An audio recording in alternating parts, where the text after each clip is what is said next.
Right. Let's just get set music on. Meow kitty. Hi. Yeah. Yeah. Wow. Ooh. Ooh. Who's up, good boy? Alright. Let's get set up.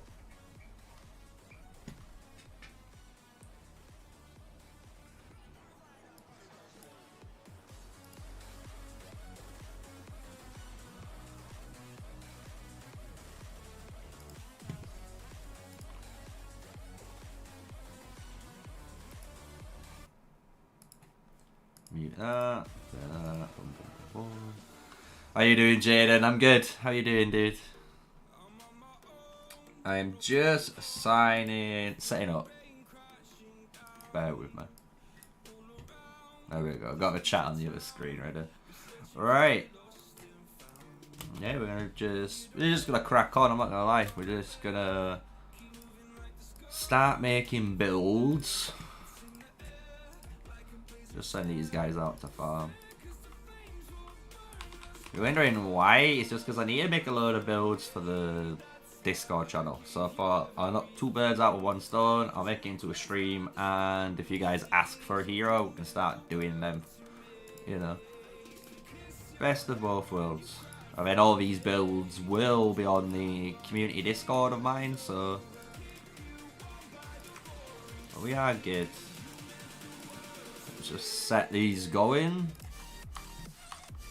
Alright, let's do this.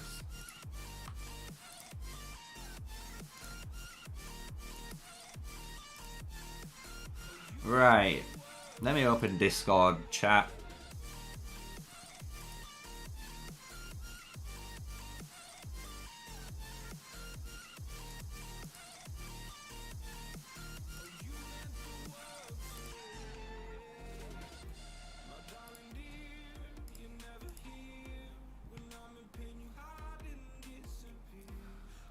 Right, let me look at the Discord because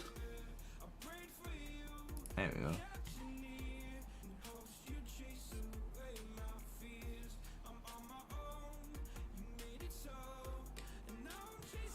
Alright, I need to basically do all the epic heroes. So we'll start with all the epics. We'll work on all the epics, and then we'll do what I need to finish on, I'm guessing, for the legendaries. And then I can do the Season 2 heroes as well. We'll do them all. Why not? Why is it so blurry? It shouldn't be blurry, dude. If it's blurry, it's down to your connection. You might want to just hit settings and then change it, because that's what happens to mine a lot. But it shouldn't be blurry. If anything, my camera might be bright, and that's because it's just really bright outside. Can't change that, unfortunately, until we sort out the room and make it a little bit more live stream friendly. Get rid of the echo as well for the microphone, so that should improve audio quality. So we'll just start with Alwyn. Should we just do Alwyn builds, and then we'll just work our way up? Meaning we'll end up on Craig and Gwenwyn. Should we do that? Sounds good. We'll just do that. Right, so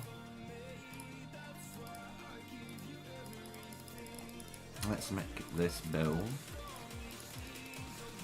Right, real question, chats. For those that are in here, let's have a look. Been doing good?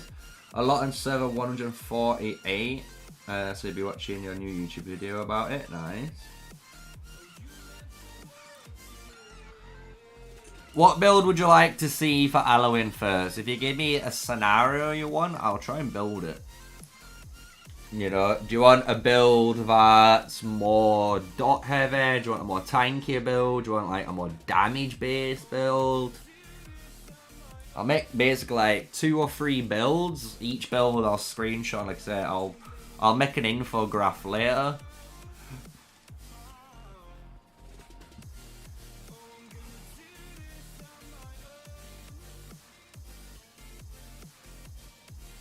Just waiting for chat. See if anyone in chat wants one. Otherwise, I'll just make what? I'll make like my backstab build.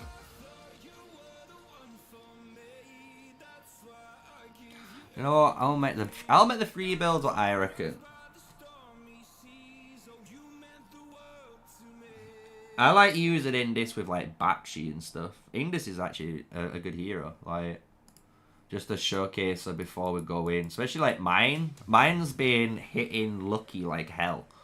So like the healing's nice, but it's the fact that guys, you make 2 nearby enemy legions take 20% more damage from all sources. That's broken. Why do you reckon Minamoto now in Rise of Kingdoms, after he's had his artifacts, so he's got the stats, is relevant? People love that debuff he puts on a single unit. You get put 20% on 2 units, it's nuts.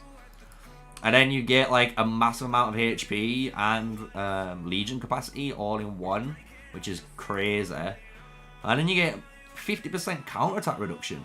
Like, what? And you can remove an extra debuff. Like, she's so good as a tank. Like, or making someone an off tank, you know? I don't know how it works with certain units, but I always use her in events. So, like, I use her, like, Madeline Indis or Bakshi Indis. You know what I'm saying? So, I have, like, a front load tank that deals damage. And then it just literally, like, you know... Once you got your front load tank, it's just like you put in Indis behind them to make him a little bit more tankier, but it gives them more damage. Yeah, like I say, Rudy, it might have been just your internet, bro. It happens in my phone. Honestly, when I watch like Rayran and stuff like that, because I watch obviously some YouTube streams, initially it might be blurry because your connection just needs to catch up. That's all. And then it normally just like it is now. It'll go perfect. So. Right, let's do this anyway. We're gonna do Halloween. I'm gonna make the build that I really like on him first, and then afterwards I'll build some other builds that say that.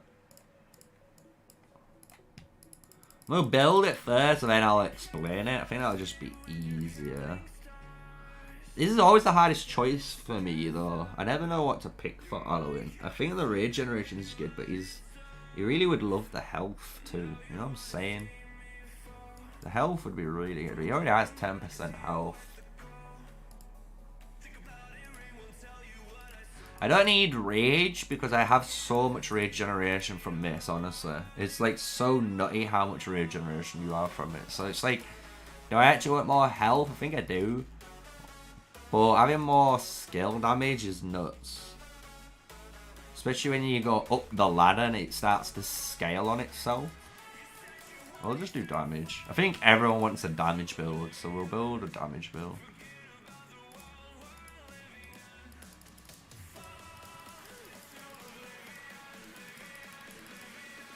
Alright.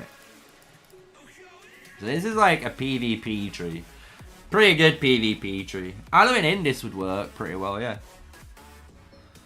Because it's a pretty supportive March, Halloween, if you think about it. He does like loads of movement speed reductions. He does damage over time effects. So you could maybe use him. How you doing, Tech? So the way this build's going to be built or for is... Obviously, we've got the rage generation from the control tree. Because the rage generation's really, really good. What we're going to go for blindside, the reason why is even if you just put 1 point into blindside, this is a debuff effect that can trigger backstab, so you're just going to trigger it. And then in the PvP tree, this is where like I was kind of like ooh and ahhing at.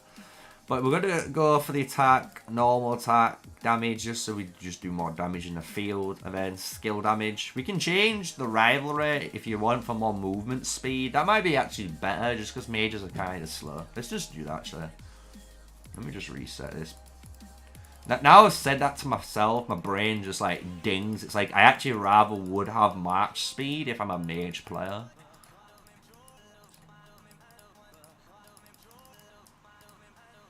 But we still take this all conquering. The reason why we're taking all conquering though is so we don't take damage from all the archer players, or like reduce at least some of the damage we take from the archer players. If you really want to be defensive, you can take this, but I just think the march speed's way more like powerful in the build. And then this is like the toughest choice. You don't need to take high spirits, guys, because you're going to have enough rage from the high spirits here, plus the soul siphon triggering. So it's all about, do you want to do more damage or do you want to be more tankier in the battlefield? I think if you have really, really good tech, you know, like a really good tech, you want the health.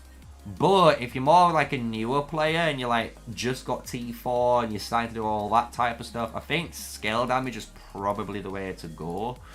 I actually really like Luck of the Draw. It does reduce all damage you take by 3% for 20 seconds. It's quite a lot, but if we go in for damage, guys, I'm going to stick to the damage roll, you know. We're going to have capacity here. We're going to get the damage. And we, like I said, whenever we get a kill, healing 300 troops is quite nice. It's a nice little bit of just staggering, right? So you can get a bit more out of that 10 stamina use. And then we're always going to take Blessings of Fury to increase our HP by 10% already, you know. You have to. You just have to do that, boys. So that's more like a PvP damage build, but you can see, like, having the march speed is actually going to be really good with Halloween. Because you got to remember, when you got Halloween, you're doing this continuous damage factoring stuff, but you're reducing the march speed by 10% here. You're also reducing the march speed here by 10%, you know, so it's a really cool tree. Yeah, I like the counter-attack build as well. There's so many builds that you can do with this Halloween, honestly. Like, that's one. So let me like zoom like this. So what I'm gonna do is just screenshot it, guys. That's what we're doing. We're just gonna screenshot it, and what it means is it's gonna allow me, if my app wants to work. I hate how this thing, like, when you have Call of Dragons open, the snip tool or any program doesn't like it. I don't know why. Right, so there we go. We've got the corner. That's why we were just looking. Nice and tight. Save as.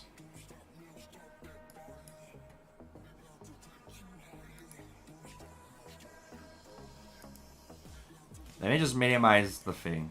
Soon as it's just so crazy that when you use the you know, PC client, for me, I can't open and close other programs. I don't know about you guys, it like causes you to like having to like minimize the PC client and then open it up. I don't know if it's just because the settings I'm on, but who knows. Right, so we've got one tree sorted anyway. We're good.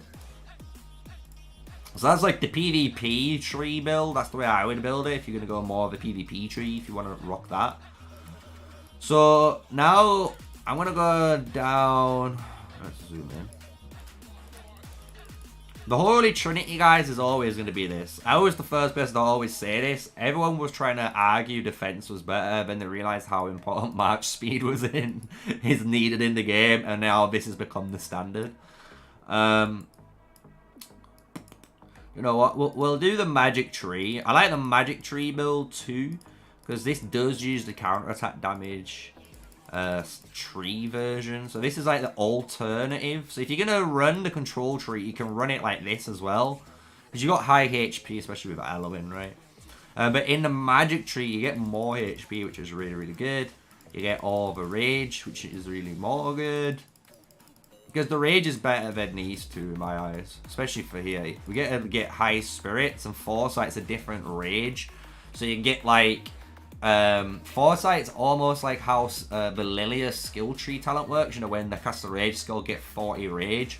This is a 25% chance to get 75 rage, so you can get that instantly.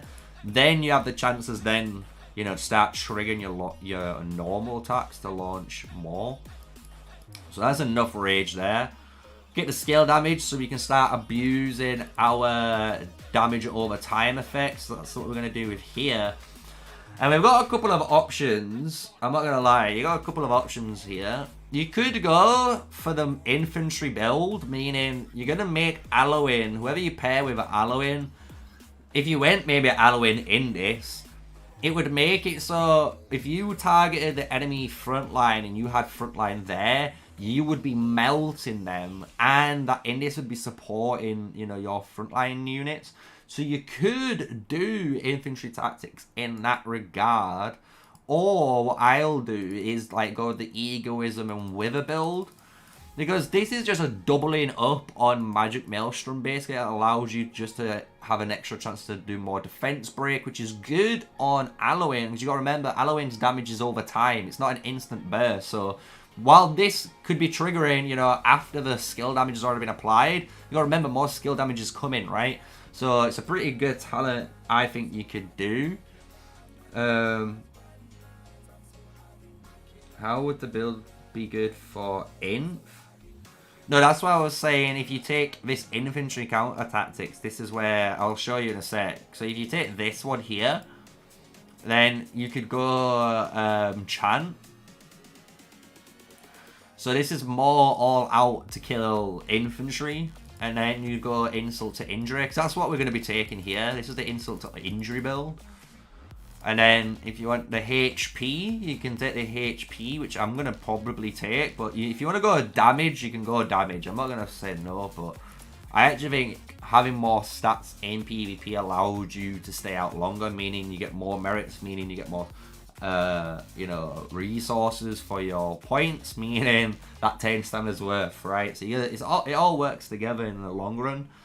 But if you wanted to try and make the tree more infantry killing focus, you run infantry tactics and chant.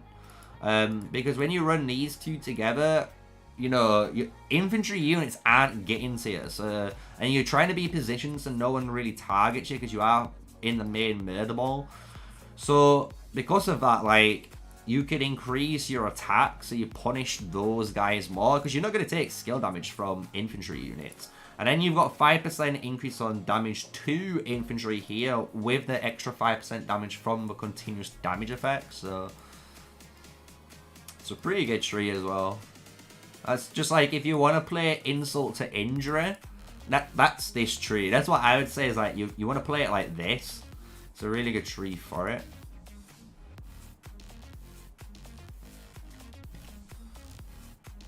So if I can, I'm going to zoom in one more. It's good when you do the left and right builds because you can fit them in and you can see all of the, you know, the stuff. But when you're, you know, when you're doing PvP of a top tree builds, then you just can't see it. Alright, so we got that tree done.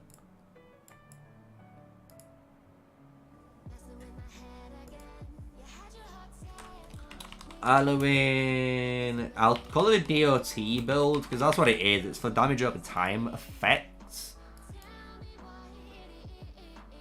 So we've got 2 builds down. Basically, what I'm gonna do as well, chat. Once I've done all these builds, I'm gonna go on like Photoshop and just add some bits just to make it look a little bit nicer on the Discord. So then, like I say, you should be able to then, like you can do already, on the community Discord, if you go to the Call of Dragons section, you should see the S1 hero guides, S2 hero guides. The S1 hero guide, you're going to see like the Emrys and stuff like that. So you should be able to click like Emrys or Madeline or Canara at the moment. And you're going to be able to obviously, you know, sort that out.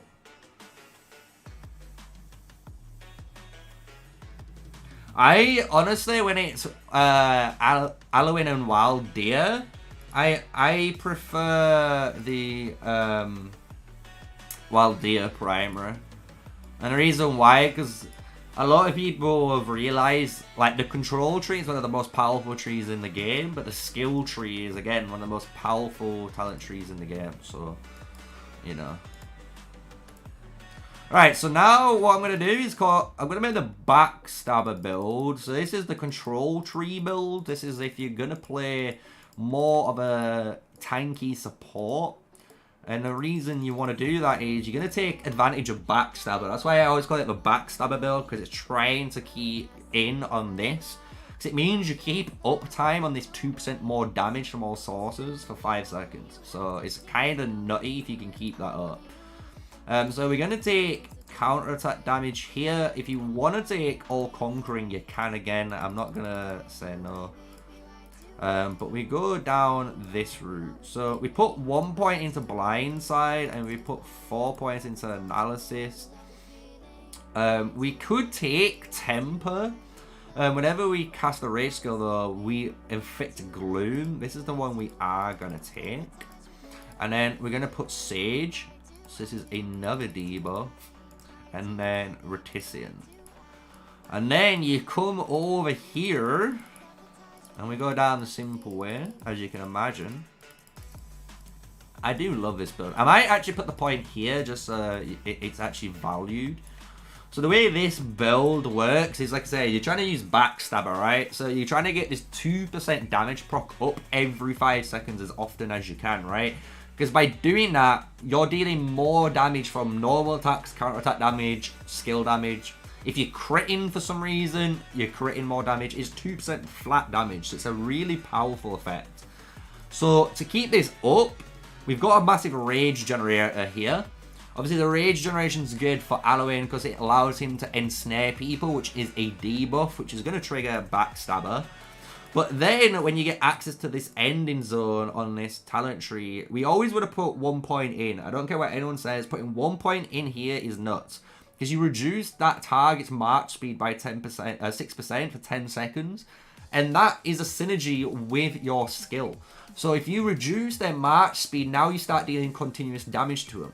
And it's also a debuff, which now triggers Backstabber, which is more important. And then we take, obviously, Egoism, or whatever this skill is, if it lets us. So we take less counterattack damage. It just allows us to be a bit tankier. If you really, really want to, I'm not going to frown upon it. You can put 4 points into Intimidation to deal more damage. If you want to deal more damage, go for it. You know what I'm like. I prefer a little bit more tankiness in my builds. So that's why we're going this way. Tremble, so whenever we do cast our rage skill now, we do the exact same effect as Waldea's skill. So we have a 25% chance to reduce their attack by 5%, which now is going to trigger a Backstabber.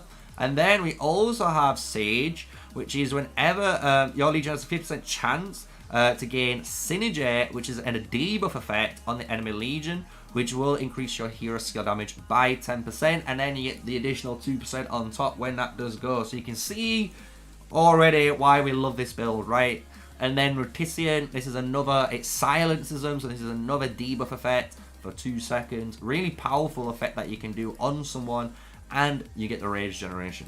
And then we go down the major route. Why? We get the skill damage, which we missed. We get some more rage and the health to stack the counter-attack damage. But Magic Maelstrom. Magic Maelstrom is also a debuff. So we get to trigger Backstabber yet again. So you can see this build's all about Backstabber. If you want to try and trigger this center keystone as much as you can and keep it up to deal as much damage as you can, really, it's a really good build. I think it's a really cool build because instead of playing Call of Dragons in the aspect of, I said wrong button. If we're talking about Call of Dragons as the aspect of, you know, like Rise of Kingdoms, and you're just playing stats for stats, it's quite easy to make builds, I think. But if you're trying to make a talent build like this, where you're trying to actually create a role for a hero, I think it's way more fun. And oop, I did a boo-boo.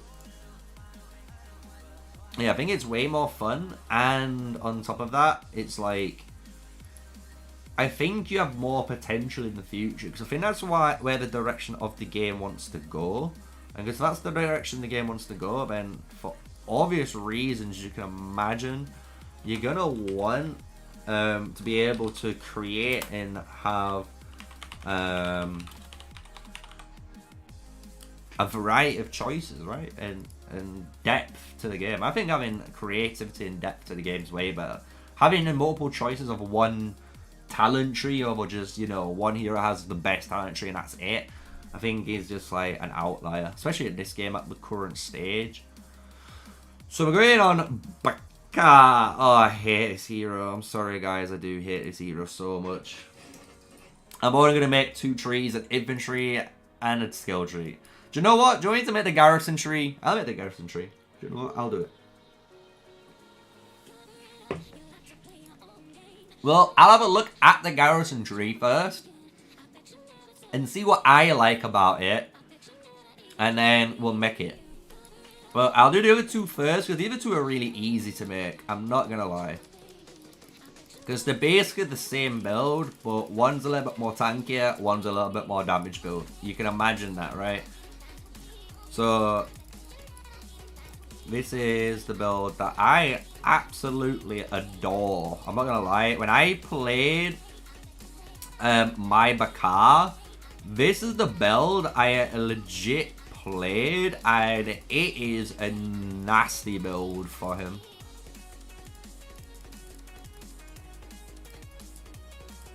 Let me just get it up. So now we get the march speed, if I remember right. Normal damage here, and then we get cool-headed, and then we finish with the damage. Right, so this is the skill build, right? This does damage. If you want to try it out, if you've got Bakar leveled up, honestly, I give it a go, right? So this talent tree is really, really good if you're running stuff like Bakar Nika, you know? Bakar, Eliana's good as well. Basically damage oriented builds. You can run this style of build on it, and it is nasty. So you're basically doing a ton of skill damage, and you're empowering the guy behind you. So if you got a Nika, this is why it's really, really good.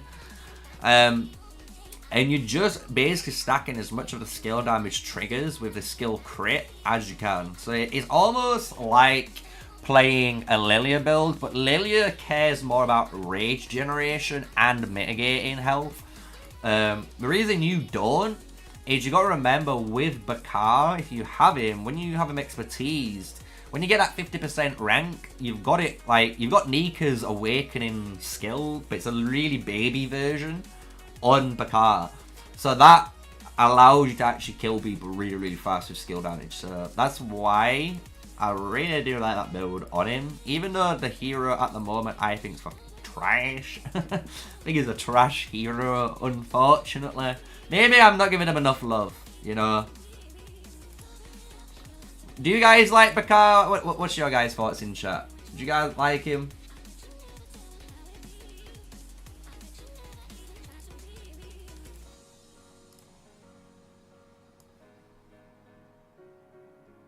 Boom. Another one down, guys.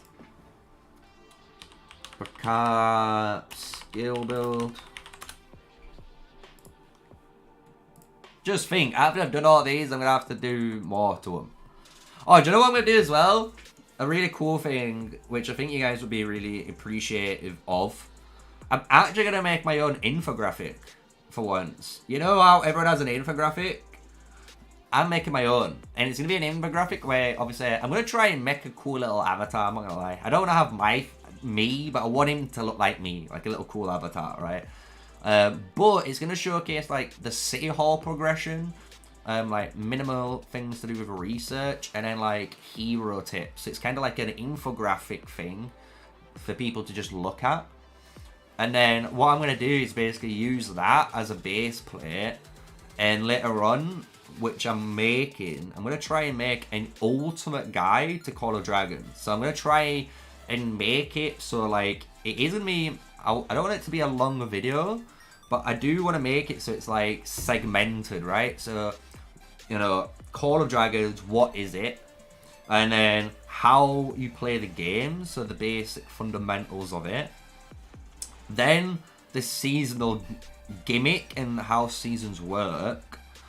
And then, like, I want to talk about, you know, like, hero advice and, like, spending advice or, like, investing into hero advice in that. And then finish it up with, like, a summary of all of that together. You know, like, summarizing, this is what you want to do, this is how you want to build, this is, you know, the reasoning why and stuff, and just summarize the whole video. And then, hopefully, if I push that out, and people watch it and just spread it, it might blow up the channel, which I think would be amazing, obviously. But it would be hopefully an ultimate guide to any new player from now to the future that can play the game, understand what they need to do season 1, and then understand in season 1 they're gonna be they're gonna be migrating / merging into a new server, and it will prepare them for that, right? So I want to do a whole video on that, and then I actually want to make a separate video on server migration and matchmaking. So, you know, like, it'll be the ultimate guide to Call of Dragons, then it'll be the ultimate guide to seasons and season resets in Call of Dragons. What do you reckon? Do you think that's good? Do you like the idea of it? Because that, I know my last one I made got like over 15k views. That was only talking about going from season 1 to season 1 plus, and I wasn't really talking about much of the game. It was just that sole factor. And I think if I can make, you know, a good script and segment it outright, I think it should be a really good video for everyone, for like I said, for the future and so on. So it might be a bit nuanced, and it will be time stamped, you know, as you can imagine. So like it might be like, you know, a showcasing even basics like upgrading your like gathering, how to gather, what, like certain gathering rules and stuff. Do you know what I mean? Like actually give you guys the basics to play like a proper tutorial. And if you watch the video and like had it maybe up or something, and you can just rewatch it in certain timestamps, it would help, you know, all those players out. So let me know what you think. So this is going to be the same, similar build what we just ran, but it's going to be a little bit different.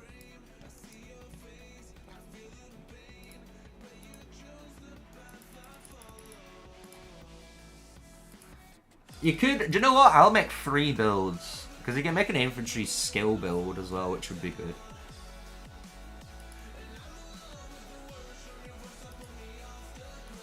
Would it though? There's no buffs down here.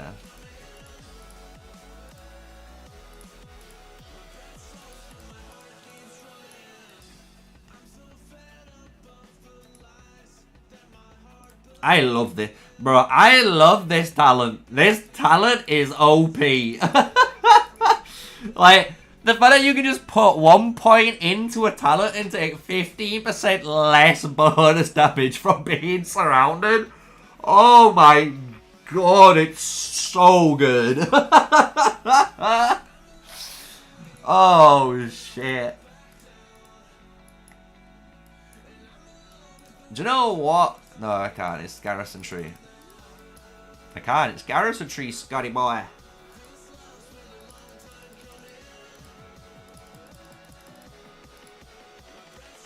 We'll do it like this. There you go. So this is the alternative build. So instead of being all about skill damage and trying to kill them with skill damage, as you can imagine, this is more tankier, so you're a bit more of a bruiser. But you deal a ton of damage in counter-attack damage and normals. So you can imagine when you hit a good counter-attack damage and then you get the chance to deal an additional extra counter-attack when you get hit with a normal is pretty OP. Especially when you get 4% here, you got 4% here. This build, I would advise, is actually better played with heroes like Madeline, right? Heroes like Madeline that have a shield and counter-attack damage. You could put Bakar primary, then behind if they're on like 5-1-1-1. Or maybe even if you've just unlocked them and they're like 3-0, right? And you're just trying to find some sort of use for Bakar and that march. Try it out. You'll be surprised on how effective that little extra shield and physical attack that Madeline gives to the Bakar would be really good, you know? I'm not gonna lie, guys, that Fear build is already coming out tomorrow. It's out tomorrow, don't worry. I know you... I have so many requests about that build so much. It's coming out tomorrow. the video for the fear, like the way I'm gonna run my fear, is out tomorrow. So, and once that comes out tomorrow, I'll upload that one to the Discord too tomorrow. So it'll be there. Don't worry. But yeah, this build's good for Bakar if you're just wanting to run Bakar, like I say, more as a tank, and you need someone like Garwood or your Eliada or your Madeline. This is a really good tree for those style heroes, you know, actually infantry tanks, compared to Nika, that's, you know, an infantry DPS. So let's save this. So this is Bakar. I'll just call it the Bruiser build. It is a Bruiser build because he's basically tanking a decent amount compared to normal, and he's dealing a decent amount of damage. Right, that's what basically Bruisers do. They deal a decent amount of damage while tanking a little bit. Imagine someone like Olaf. You know, this could be like Olaf. I wouldn't say he is, but you know. You know, should we do the garrison tree? Do you want me to try and figure this out?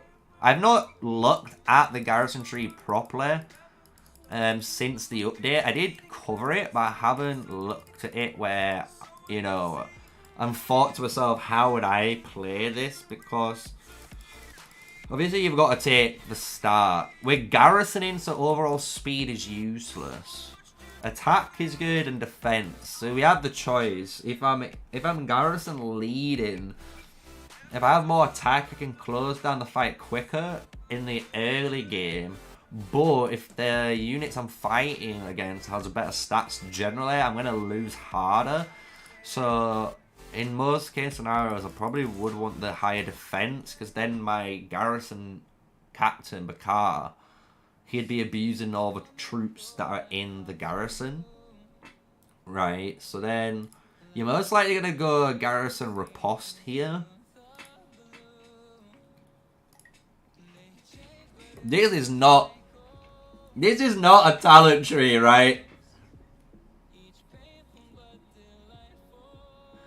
This is not a talent. Why is this a talent? Increase your watchtower defense by 25%. Guys, thoughts?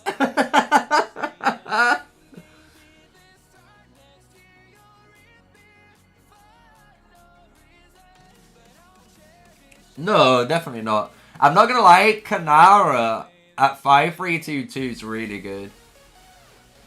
Like, and the fact that if you can get your Kanara eventually at 5551, she's almost like the Saladin of archer heroes. And then you've got Freyga that you're going to unlock through the wheel.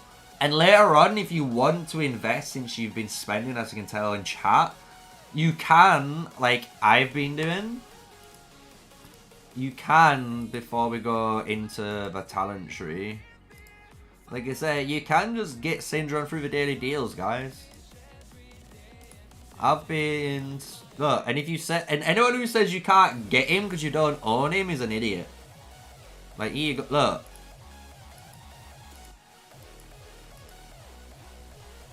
So, I'm saving them up. I'm making a video out of it. You'll see why.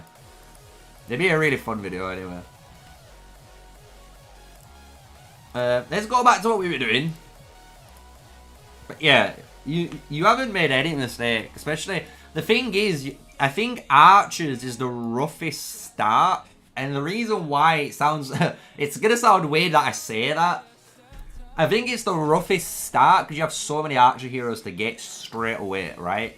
It's almost like when you played not Call Dragons, when you play Rise of Kingdoms, you get, you know, you get Charles and Richard on Rise of Kingdoms, and then you can get like Alex and Thingy, right? So it's like you get access to so many infantry heroes really quickly, depending on, you know, how on that early start. But if you play like cavalry, it's not too bad, right? Because of how the wheels are set out, it's kind of spaced out. So you don't have to rush it as much. Do you get what I'm saying? So I think it's harsh for Archer players because they kind of do want to unlock Freygar. And if you get Syndron, you get him. But, you know. Let's continue what we were doing. This is the Garrison Street. I reckon I'm going to go for 10% more counter-attack damage. That seems kind of absolutely disgusting. And this is where we can figure out. So, if you're a T5 player, this is most likely the one you take, right? So if you're a T5 player, you know, you're max everything. This is always going to be the one you take. Because you already have the maximum stats, so you always are going to win anyone who doesn't, right? So if you're any other player, I honestly think fair defense is going to be the way to go now. Because if you're not, you know, if you're fighting a player and you know they're going to be stronger than you, at least this makes it so they can't use like half of their skills, which boosts their stats even more, which beats you even harder. You know what I'm saying? This is probably going to be the most interesting choice to pick here for garrisoning. What's better, Kanara plus Freygar or Nico plus Freygar with Rattle Spear? I prefer the Kanara. Kanara plus Freygar with Rattle Spear would be really good. Especially if they're both all... If everyone's awakened as well, then I'd go Kanara and Freygar, definitely. I really like that match.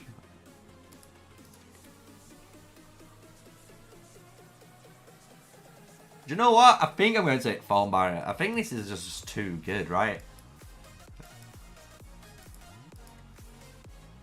We're never going to get surrounded.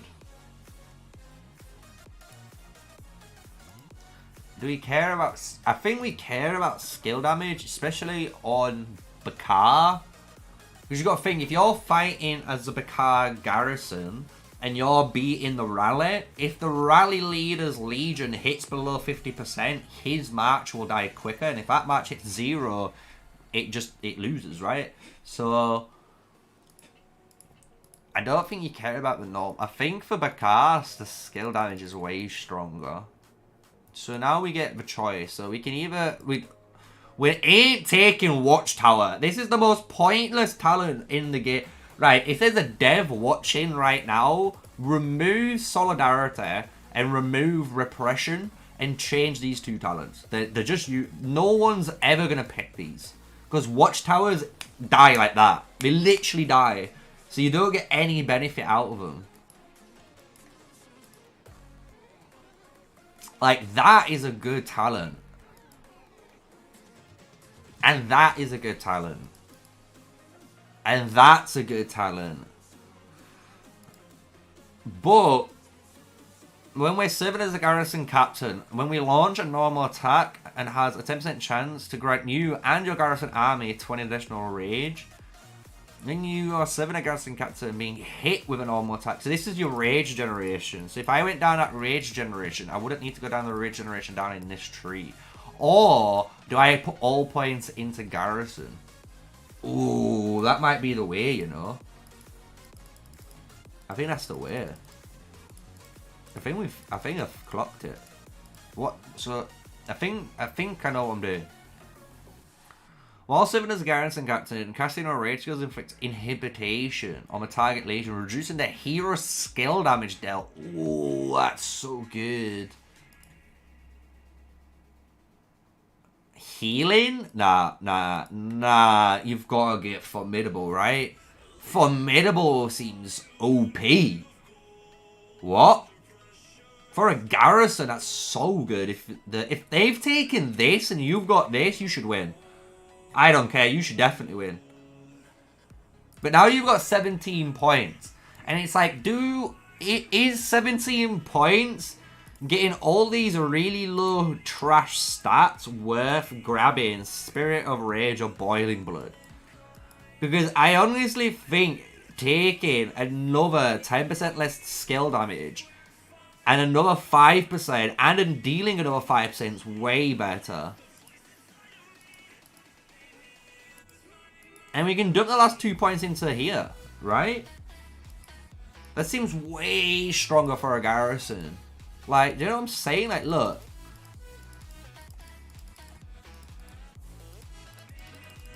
And then you just dump your last 2 points here. Because you're garrisoning. When you're garrison leading, you have to remember the only thing you care about is surviving and stats. Because if you're garrison leading, you're inside a building. You're not marching. You're not getting surrounded. Like, generally, you know, like, surely that's the build. Like, look how insane. Look how many stats you get. 5% more damage. 5% less damage from all sources this is. Then you take 10% less hero skill damage, and you do it even, you put it to 20%.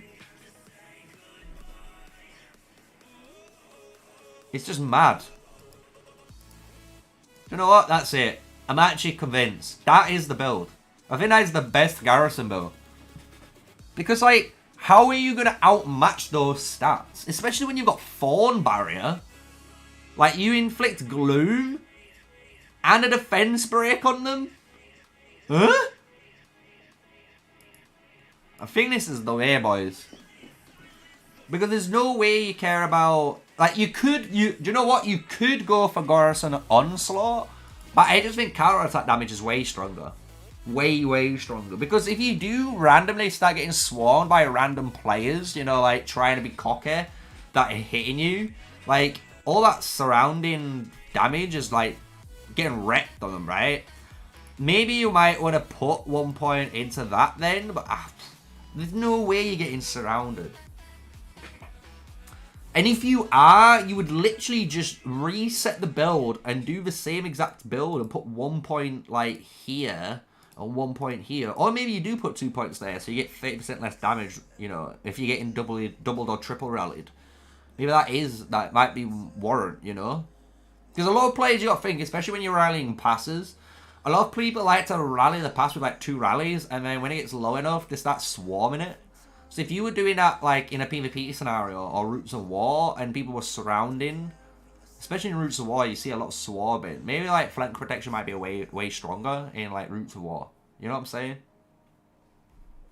I'm just going to say this is the way you're going to go for, like, you know... Oh, and you know what? Actually, I lied. You need to put your 3 points in overall defense, because you're garrisoning. So you don't need this march speed here. You know what I'm saying? So I kind of messed up. So, do you know what? We'll just make it right for the screenshot. Because I don't want that screenshot confusing anyone. I want this to be, like, foolproof. So, we definitely increasing the defense, the counter-attack damage. And it's too good not to, right? And you need the skill damage on the Bakar. Because if you run something like Bakar Garwood or Bakar Nika for a garrison, and it's just, like, all about damage. Oh! Penis! And it was all about damage, then, you know, you just deal so much damage, bro. Especially when that 50% trigger starts going off.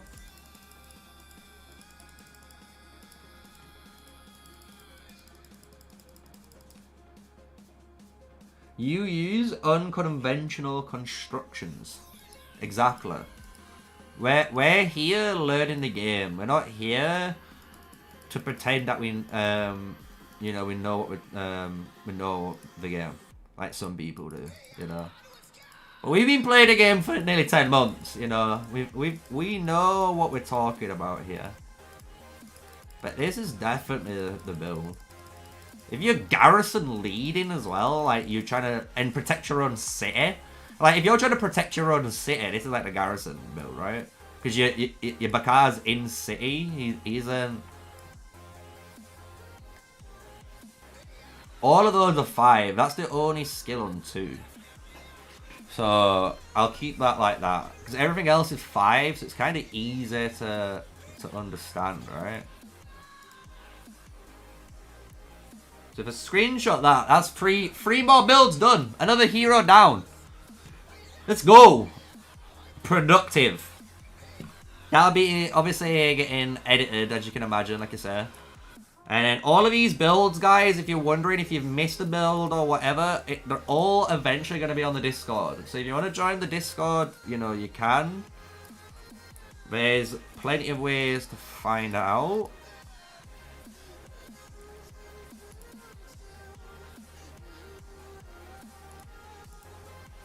Save as. Bakar Garrison build.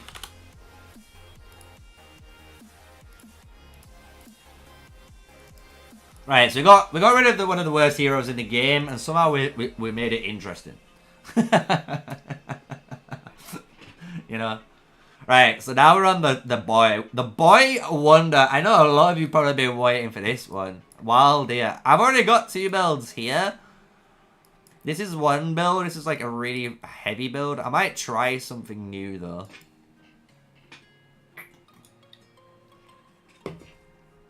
This build is on my Lilia skill tree. This is the build if you're going to run on Lilia, you can run it.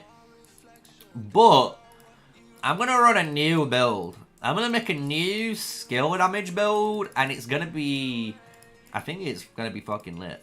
I've kept it under wraps. A lot of players, by the way, even the big boys, like, you know, other streamers have been using my builds now. But as you can imagine, we've been keeping stuff up on secret, you know. We know there's some extra damage in this game, and a lot of people didn't know. So I'm going to build a new build on him. And it's going to be a bit of a mental one.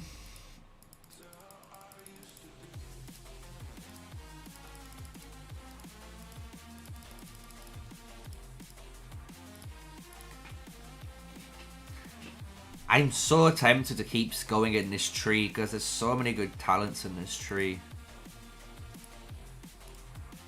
I've got 5, 10, 15, and I got 2 points.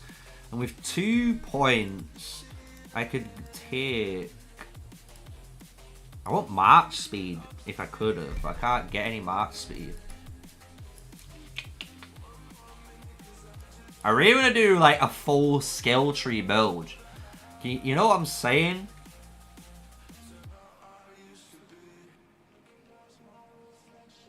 Yeah, exactly it, Rudy. So I've got a guide out, a video guide that does explain this for you, but it's exactly like Rock. So the talent page only matters for your primary hero. So this is why in Call of Dragons at the moment, the reason why talent pages are so important is because obviously there's not that many talent resets. And it costs 1,000 gems unless you find in the Goblin Market a reduction. You can get a reduction where you can get a talent reset page for like 800, 700 or 600 gems sometimes. I don't know if you can get it any cheaper. I've not seen one yet. But you can't switch talent builds, as you guys know. So in Roots of War, you can try out different talent builds, right? And you can try different heroes out. But in an actual season, you've got to think, right, I can set up my Waldir with this talent build. And this is like my all-out damage build. But then I'm running Waldir and Alwyn. And maybe I'm getting targeted more. So I switch them around. Because then if I switch them around, the skill cycling and the skill damage and everything, the March works the exact same, right? But the only thing you've switched is the talent build now. So now you can rock whatever the Alwyn talent build were, what you're going to be using, right? So if you're using the control tree, so you're getting that soul siphon, that's why it makes more sense then, right? So that's one thing I'm trying to preach on my channel. I'm going to try and make more videos on it to get more views so people can, you know, understand it for now. But yeah, I'm gonna make. Do you know what? I might make quite a lot of Waldir builds because I think there's a lot of Waldir builds that people aren't playing yet that I think are gonna be really, really strong. One of them's this. I think this is one of the strong builds. But I just wish I had like 2 points in March speed. You know what I'm saying? I'll put the 2 points in health though. That's nice. A full skill damage build.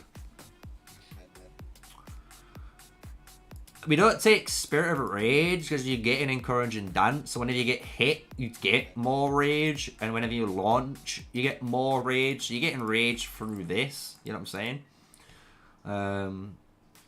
And then you're increasing skill damage here. You get a skill damage buff of 8% here. You also get another 4% skill damage buff here. So that's 12%.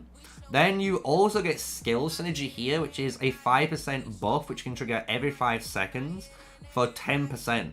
So if you hit the right window, no matter what, you will get a 22% hero skill damage buff on your march, which then will mitigate the enemy's health for 2% and potentially crit and do 15% crit damage, you know? So I think this is actually a really good build. I think people aren't using this either. You know what I'm saying, boys? You like that spicy build? We're gonna name it the spicy or the all-in build or something. Waldea's all-in chemistry. Should we call it that?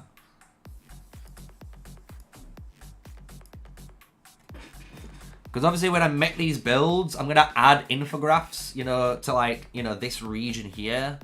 And you'll be able to see, you know, like information on how you're going to prioritize the skills. So like, it'll be like, follow the green path, do the green path. And then once you got to level 43 or 50, you know, you can do this. Because you got to remember, once you get to this stage here, guys, you get 7 points. So even with 7 points, imagine if you put 5 points into detached and 2 points into steady hands. You're still gaining 12 and then 4, so that's 16% hero skill damage by just putting them points in, which is way better than just putting 7 points into this bit here, right? So we're gonna call this the boom build, the big boom. Just need to wait for my G-Force thing overlay to stop popping up. But I reckon Waldea's got a lot of builds because he's got the best 3 trees you can have, I reckon, all together in the game. He has the PvP tree, he has the magic tree, which is obviously what you normally get, like your unit specific tree. But he also gets the skill tree, which is just absurd. The talent tree is, you know,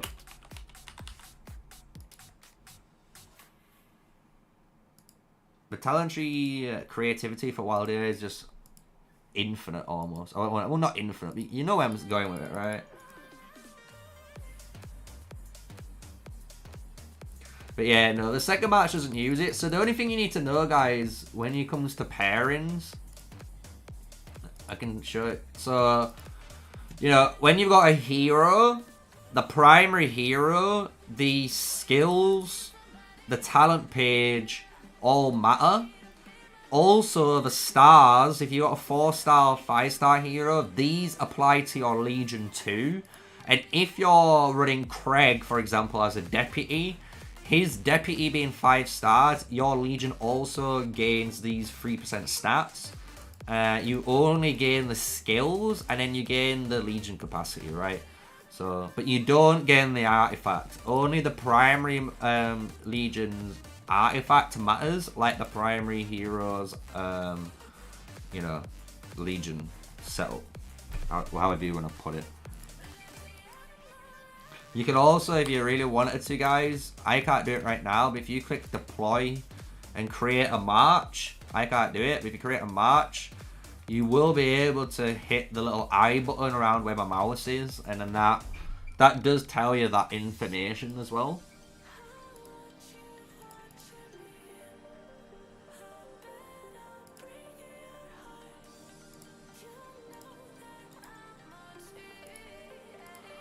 Alright, let's do the other... I'm gonna do the other Waldea builds.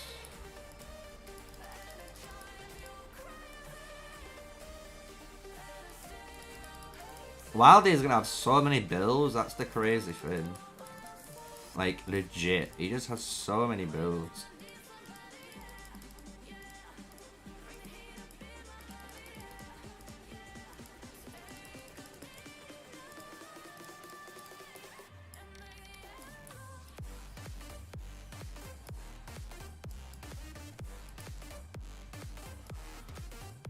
I didn't take a picture of it, did I? So I need to take a picture of this build. I'd call it the standard build. Just the standard Wild Deer build. Or your standard magic build. You know what I mean? This is just like your standard build. Any magic skill user. Lilia, she uses this build, for example. This is going to be like a staple build. It's where everyone will use this build to check out if a hero is good, and then they can check out different talents later to see if it, you know, maximizes DPS in different ways. So let's save that one.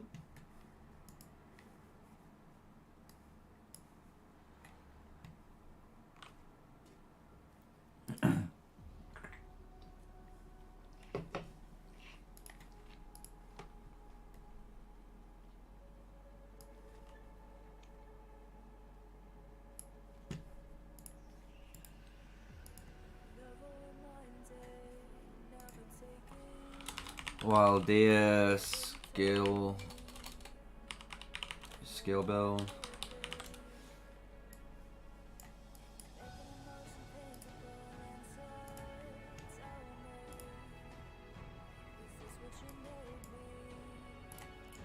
Alright, on to the next one. So I'm gonna oh shit.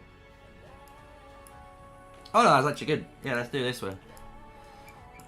So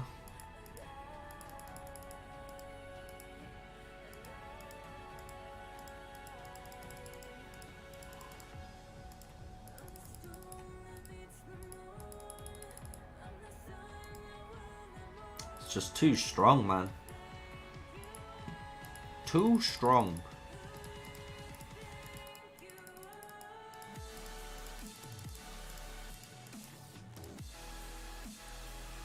Good choice, but I'm gonna go March Speed.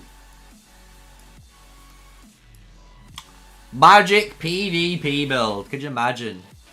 Really good build again. So this is more about, you know, concentrating on shredding down your opponent's magic defenses. So you help other magic players around you by using this build.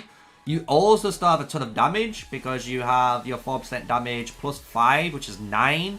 And you get a maximum of 3% overall damage because you get Armor of Valor. When you eventually hit below 50%, you gain a massive star to 7.5. So, really good build again in the long run. Bunch of March Speed too, so you can get in and out. Not too much rage gens, that might be the problem, but you could run stuff like Atheist with this build. This would be a really good one for that. So, that's another tree. Wild Deer is going to have a load of trees, guys, by the way, on my, on the Discord. I can imagine it already. Wild Deer, Magic Shredder.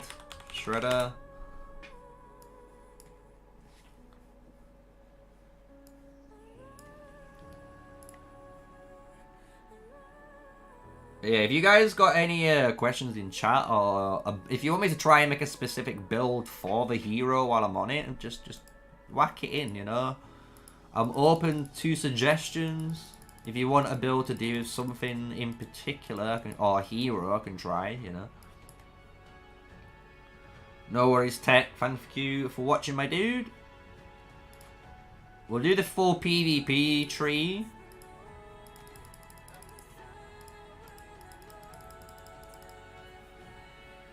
This is a hard one. I think I'm going to go in the skill tree later anyway.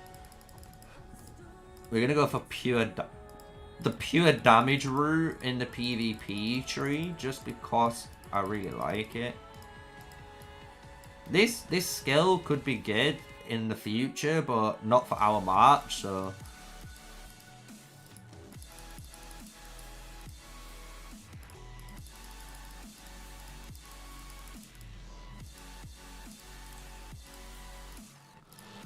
There we go, like that one. Nice PvP build. Nice and simple.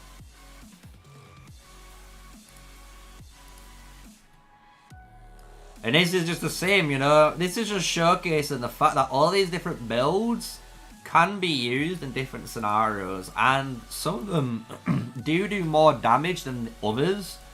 Because they are specified in the creative role, right? PvP build.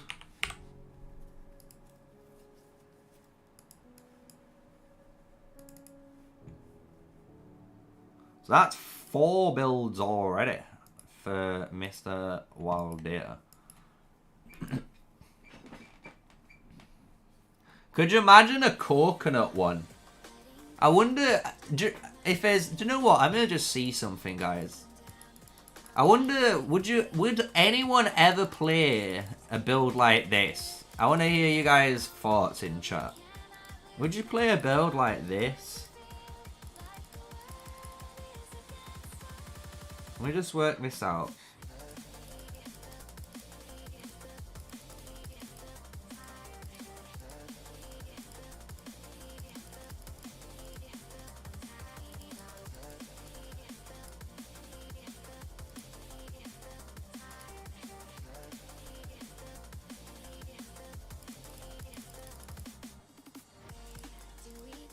You actually can. Wow. I didn't know that.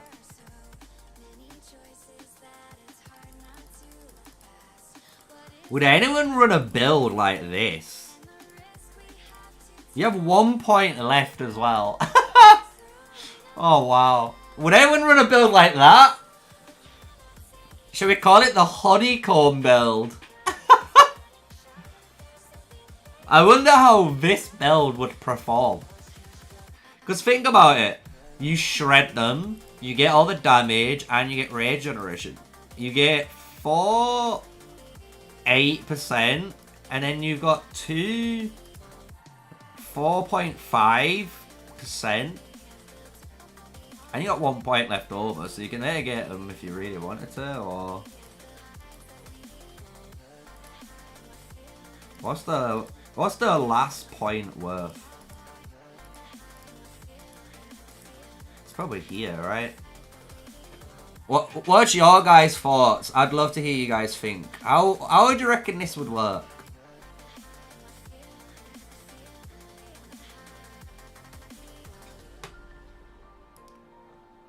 Let me just move it up. There you go. Look, that's the build. Imagine that. Would you reckon that would work?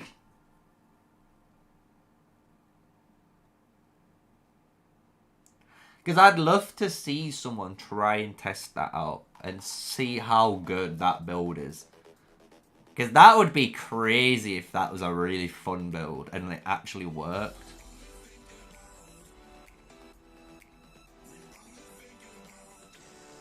You know what I'm saying?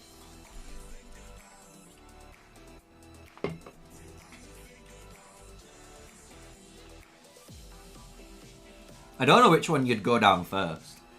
Probably the skill tree, so you had the rage generation, so you'd go 1.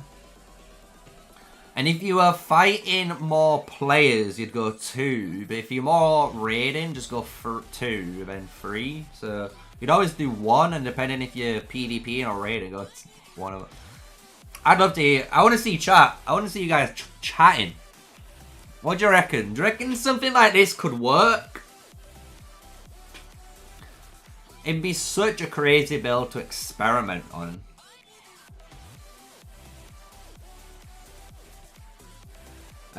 You should do the upgrading. Upgrading from T3 to T4. It nets you the most like positive speed ups and stuff, because you've already technically done the research prior for the T3. So they've been sat there, you know, accumulating dust for you to go ham. Normally we always do our tier 4s. Like, we just, you know, upgrade our units into tier 4, and afterwards, once all our units are tier 4, we'll just only train tier 4 units then. Because then eventually, if you get tier 5 units, you normally, if you're like a, you know, not even like a free-to-play / low spender, but when you have tier 5, they still only train tier 4 units, and then in Strongest Lord, upgrade tier 4 into tier 5, and it'll just play like that. Like, but if you're a whale, it's a different story, you know. I wonder if this build would work. I am curious. You shred them, you gain damage, and you generate so much rage.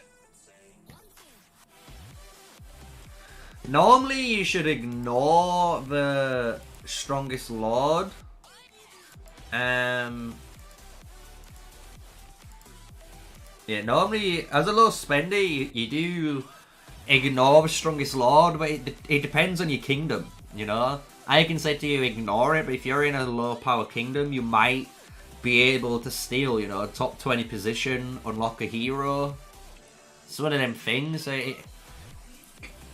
I normally would save as much as I can. If it's early game, like Season 1, I normally would save and then try and unlock someone later. We've got Atheist now, boys. This is the tree I'm going to save straight away. This is going to be the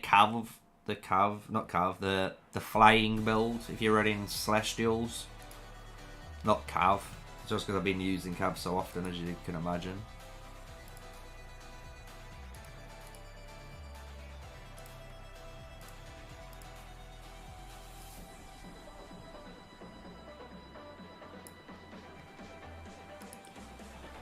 Nice and easy. Atheist.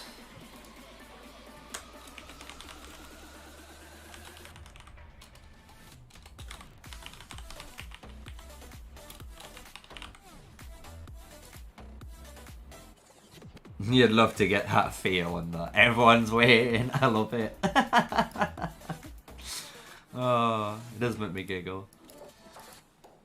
Alright, let's work on this. We'll make another one.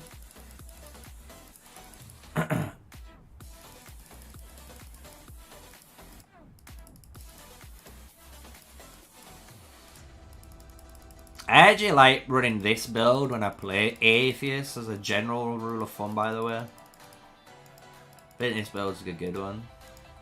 It's similar, as you can imagine, to the others.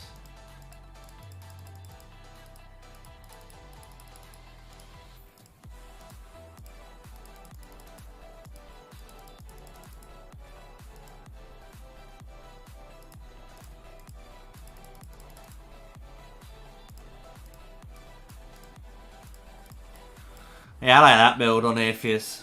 It's a good build. Skill damage galore, nuke the single target down. Some people can try energy boost. I'm not into an 8% chance of trying to hit 2 people with 800 damage. I'm just not. I'm sorry.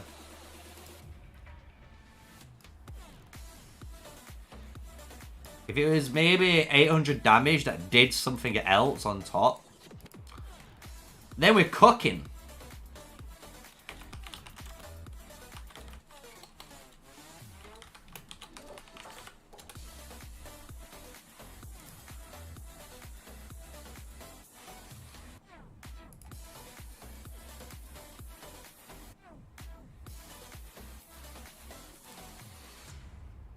Almost 6 mil, and you still haven't got fear. The thing is, fear, you can get through gold chests, man. Don't. No stressing. Eliana. Ooh, Eliana. Right, so this is one of the builds I really like running, and it's not how we're running. Which one is it? Blah, blah.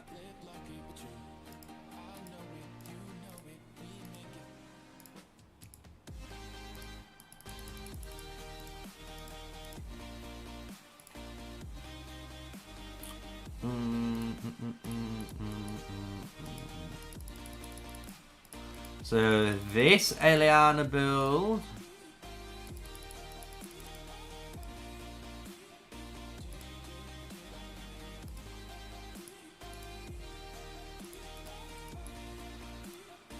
This Eliana build, as I was saying, is more for like tanking and general use. You can use Eliana with this build on any hero pairing, because it's there to deal damage as well as to just naturally be tanky. So you can run this like Eliana with cavalry, infantry, magic, archers. If you've got Eliana and you're looking just to use her and have her in your kit, you can use her. And this is a really good build for that. So we're going to save this one.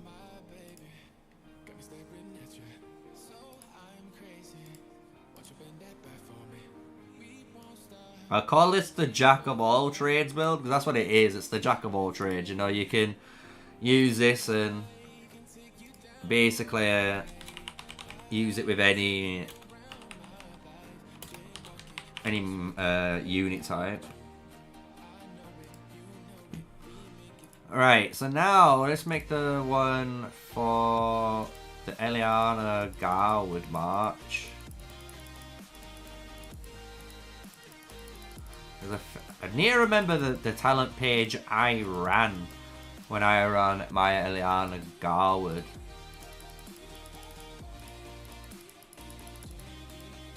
So didn't if I increased my shielding? Or did I increase my flat defense? I think I increased my flat defense.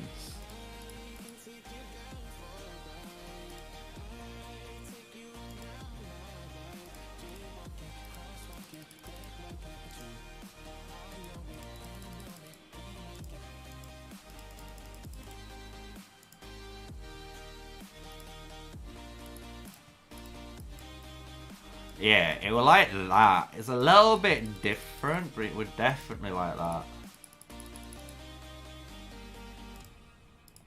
And because you're doing Eliana Garwood, you don't take Warbanner guys, because obviously you normally say like 100k, 200k. King Pride, nice to meet you, dude. Welcome to the chat, Alex.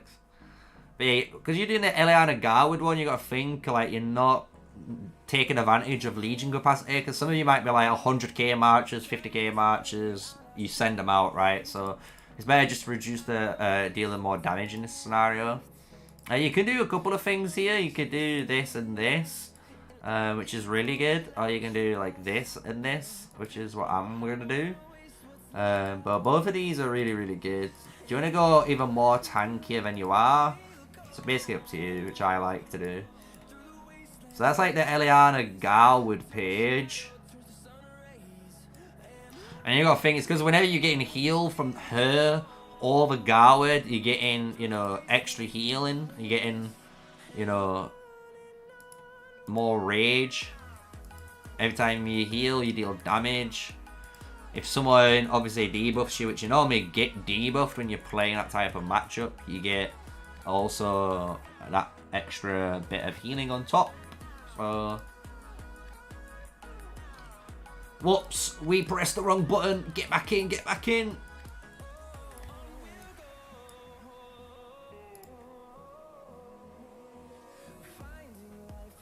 I just hate, like I said, how Call of Dragons doesn't let any other program open properly.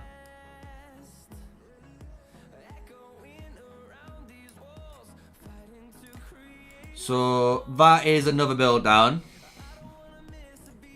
We've got another one for it, don't worry. Eliana Eligar build.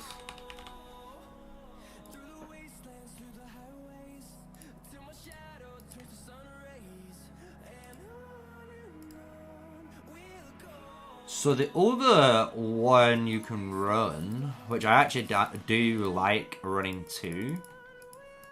And this is more like a Eliana with more like cavalry or infantry.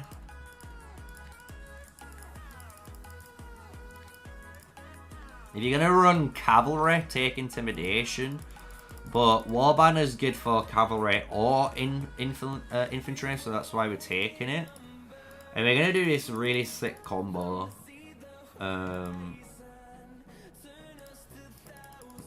If you're playing cavalry, you can take this.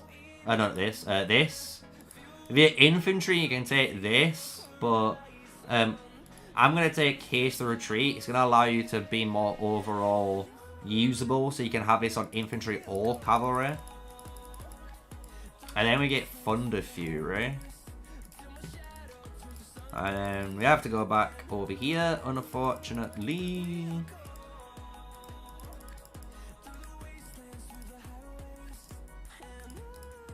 There we go. So it's more of an offensive like tree for Eliana. So you can use this again for like cavalry, so if you want to pair like an Alistair up with her and put Alistair behind. Or if you want to, again, use maybe like Nika or Bakar, you could put, you know, Eliana in front, and this would be something you'd run. The reason why it's a really good tree is the fact that you're taking advantage of Unrelenting Fury and Spirited Response.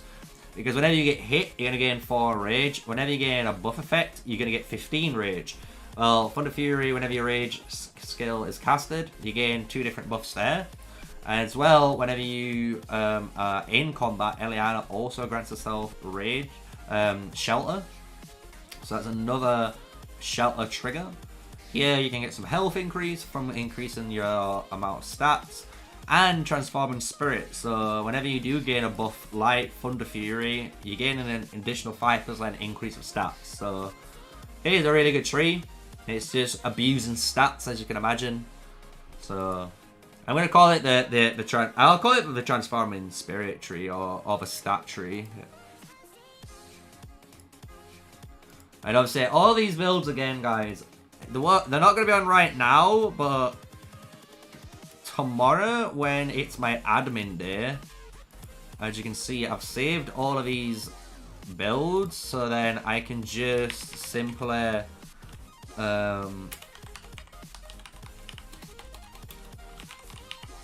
you know, add the little bits I need to add, and then upload them all to the Discord. So my Discord should have all of these on through like the forum section, so you should be able to check out every build then. Oh god, we're on Pan. We gotta do Pan. Everyone hate. I get so much hate because I don't ever want to do Pan pages, but you know what? We have. I'll do two pages, right? I'll be fair. A full support one and an overall tree, I guess. I hate how you have to take Earth's Grace still, though, if you're having to do this. But at least we get the Holy Trinity almost. And we get Transforming Spirits. It makes it like this side really good. It's basically the same build almost. I'm just gonna say, like, you can imagine, right? You might want to take less damage. You know what? I'll take less damage. Do you know why? And we'll say because this is against the archer units, right? Force field. Shrink might be really good here. Because we don't really care about attack.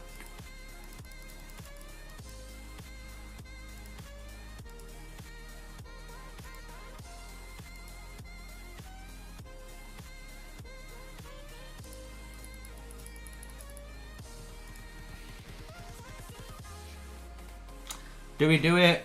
Do we do it?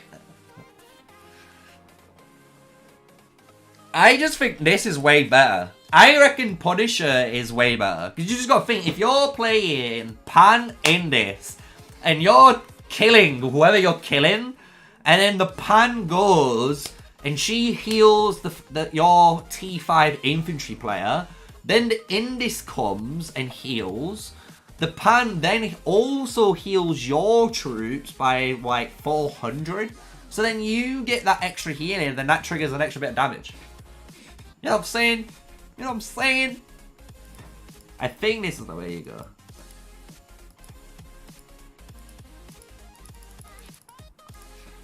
The only thing which is a problem with this match is the fact that in this match wants capacity. I'm going to make that damn right clear.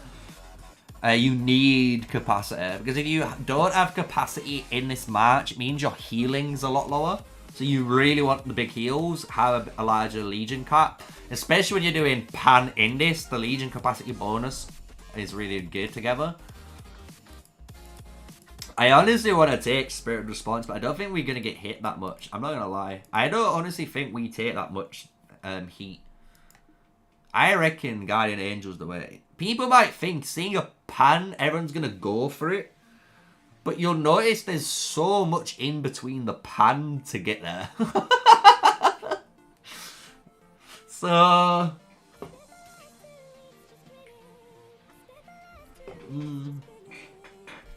It's a hard one. Because Spirit Response is really good, because like, you got to think, if you're running Pan Indis grants you the counter-attack damage buff, and it's an 8-second like buff or something. It keeps rotating, so you're gonna gain like buffs, which you can trigger these two together then for a really good rage gen. Because we didn't really get the rage gen up here. Do you know what? I changed my mind. No, I don't. No, I'll make another build. I'm gonna maintain this. And definitely Noble Contract. What? Definitely want that. Right. So this is more, as you can imagine, if you've got a Pan primary, you might not get targeted, but that might be in Dreamland, you know. Maybe you do get targeted, and if you do get targeted, I think this is the build you'd run. Because it means you're super darn tanky, and because you're super darn tanky, it allowed you to actually fire off your skills, right? Without getting melted like paper. And this is again for Pan Indis. I need to make sure all of these builds, when I make them, especially the Pan ones, I put these are intended for Pan plus Indis. And then I'll put in a blurb or future support heroes. But I'll put Pan Tank Sup, because that's what that is. And then, what I reckon you can do as well, if I... Oh, sugar nuts. Yeah, so if I reset it...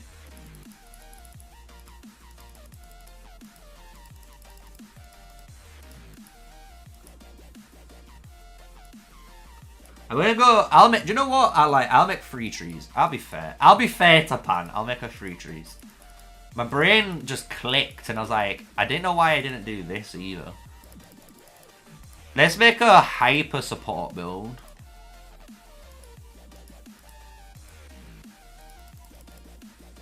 Either one of these are good, by the way. I don't know which one's the best, but either one is good.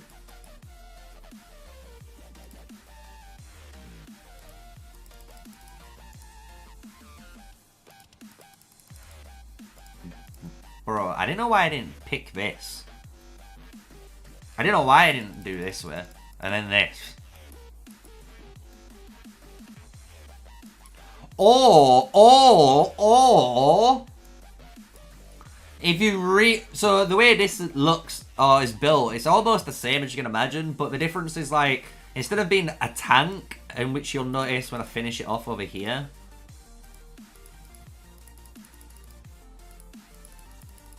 should finish it off, it'll make more sense. You could put this, but I'm gonna keep this. So this one is pretty much the similar build, but instead of tanking through sheer stats, you're tanking through your healing capabilities. Because anytime you heal and get hit, you're gonna generate a healing factor, and every time you heal, you're gonna gain rage. You gotta remember, if I'm getting hit and I generate a healing factor, I generate rage. My skill 1 can heal me too, so that's also more rage. And the thing is, what I was debating about is, and I think I might do this, is I might switch and put Flux of Blessings. Because then if I gain a buff effect, I also gain healing, which also triggers rage. And the reason why I'm trying to emphasize all the healing together with the rage is so that you can keep cycling, right? You become a rage cycling machine by actually being really efficient at healing yourself, right? And if you can keep healing and you can keep cycling through, just think, the amount of support you're doing to that T5 player in the, infantry slot in front of you guys, you'd be doing so much work that they'd be helping you out. So I'm really debating to have Flux of Blessings instead, But if you do take Punisher, it means again the march that you're targeting with that Pan Indis march, when that 20% damage amplification is applied, at least Punisher is also dealing more damage on them too. So I think it warrants both routes. Do you know what? I'll do Flux of Blessings. I'm sorry. I'm going to do Flux of Blessings. And the reason why is I'm going to try and make it a clear difference between why you can take both trees. And then in the infographic, you'll understand that you'll be able to do it. Increases your healing granted. I wonder if this is enough rage generation with this as well. Hold on. I want the march speed. The more I keep thinking about this, I want to be able to just get in and out of combat.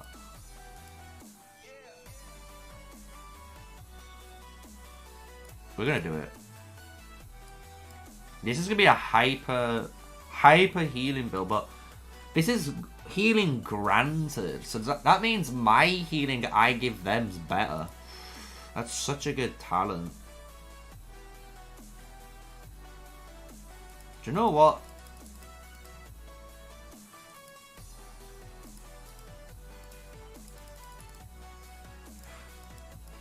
The more my brain keeps like trying to work out the numbers, and the more my brain is like, figuring out the in-game PvP scenarios, the more this build makes more sense to me. Because, like, all you want to do, if you think about it, if you've got a tier of Arbonne as well, that's increased healing. Like, you've increased that amount of healing by 5% too.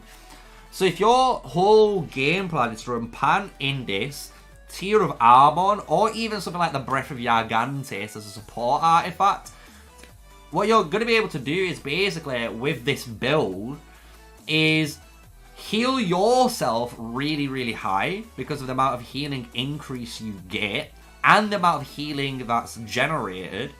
And whenever you do get healed, as you can imagine, and you're getting healing from above effects, which you're going to get anyway, but anytime you get healed, you're going to generate 15 rage. And you got to think, Pan heals herself, as well as the talent page that's here, that's granting all this healing too. And in the future, who knows? Maybe you could run Pan Fear. And maybe Pan Fear would be really good too. Because maybe the healing that you do, from the hero power increase actually scales your healing power. Do you get what I'm saying? And then you've got a shield on top. So you've got a shield and a heal working together, keeping you afloat. And all you're trying to do is generate as much rage from your healing and shielding to actually pocket heal the one unit. So I think that's going to be it for Pan. Definitely.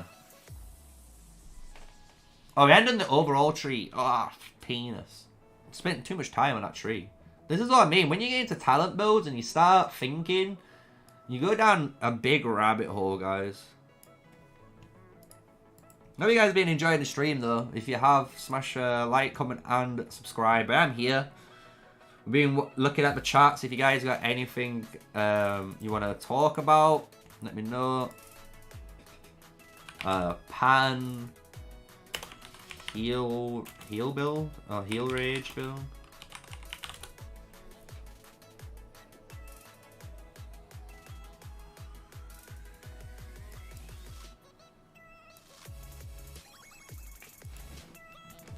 Right, last build. This build is a lot easier. I'm not going to go in depth about this one, because this one will hurt my head otherwise.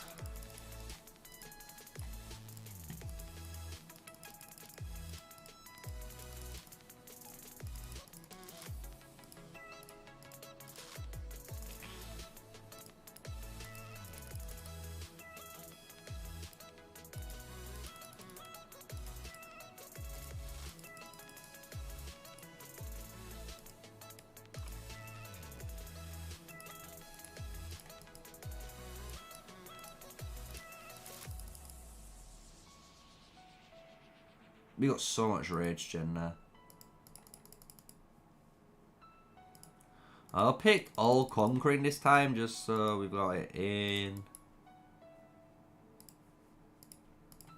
There we go. So that's the overall tree. So that's Pan's last tree. We're not doing any more Pan trees. We've given her 3. We've given her enough love.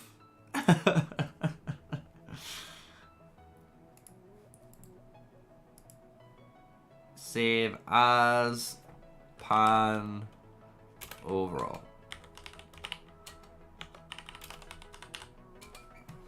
I don't know which tree is best. I'm just going to give you guys the trees. And you know what? In the future, maybe we get a support connoisseur who's going to tell us which tree is the best. But I'm not going to be that guy right now. Maybe in the future I might learn and tell you which one's the best one when we get more heroes to support it. But until then, not happening. Alright, we're on some real heroes now though. We've already done these guys though. We've already got Alistair, Guan, Wayne, and Craig to do. And we've done all the epic heroes for the Discord channel. So then I can add the infographics on Photoshop and snazzy them up.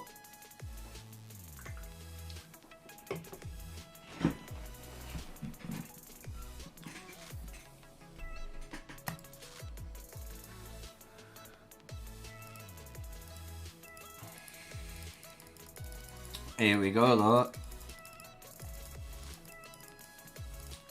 Shield of Stability. You reduce your march speed by 2%, but you gain the 1% more defense bonus, and you take 1% less damage.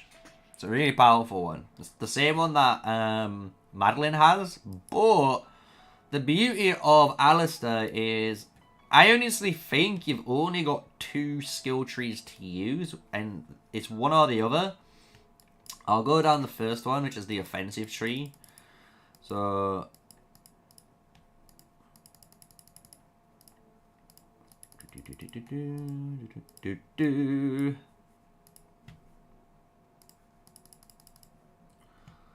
So you've got a choice. I like this way.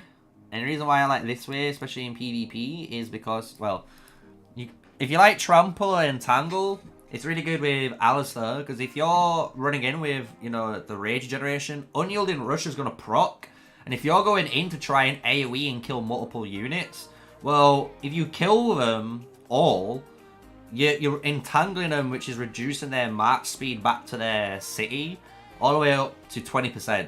And the fact that you reduce their march speed back by 20%, it means on the battlefield in PvP, obviously it's a longer refresh timer for them, so you should take advantage over time. And it's a little way you can actually help your server. So you could run this combo, or you can take Gorilla and Triumphant Return. It's a really good combo too. So obviously you're going to always be marching because you're a cavalry unit. So taking 2.5% less damage from all sources is always going to be great. And then obviously when you do leave battle, you're getting a nice bit of healing. So you can take this, but I always feel like by the time you hit 50% or lower on cavalry, you've kind of lost a lot of your punching power. So that's when you kind of send them home and you refresh them. And you keep them up always at 50%. So I don't really like using this talent. So you've got these two, this quad pair here. I'm going to go for the offensive route and take the Entangling way. If you really don't want to take Entangle here, guys, you can still take Triumphant Return, right? You can still get that healing, which is cool. But I actually really like the power of this. I like the fact that, you know, 20% reducing march speed when I kill someone is kind of nuts. So if it takes them, imagine, just put it this way, if it already takes them 20 minutes to walk home, it's going to take them another 4 minutes to walk home. That's nearly 25 minutes on that timer. And that's a long timer. And then they've got to walk back. So I have to go Bloodmark. Bloodmark's too good. But here,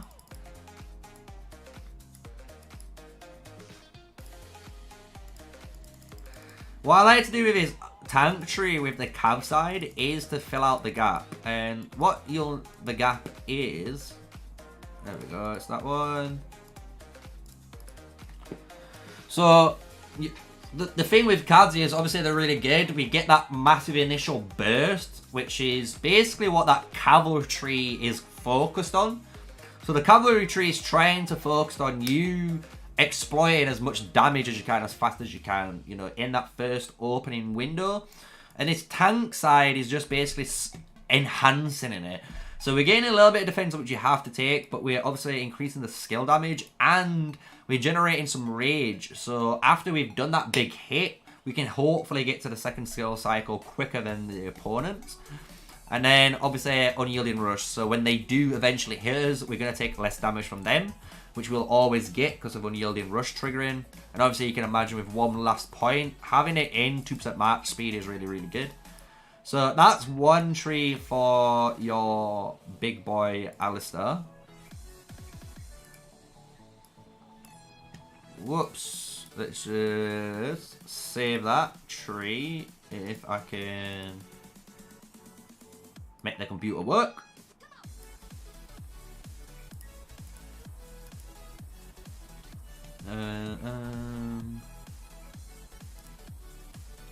Alistair, cav tree.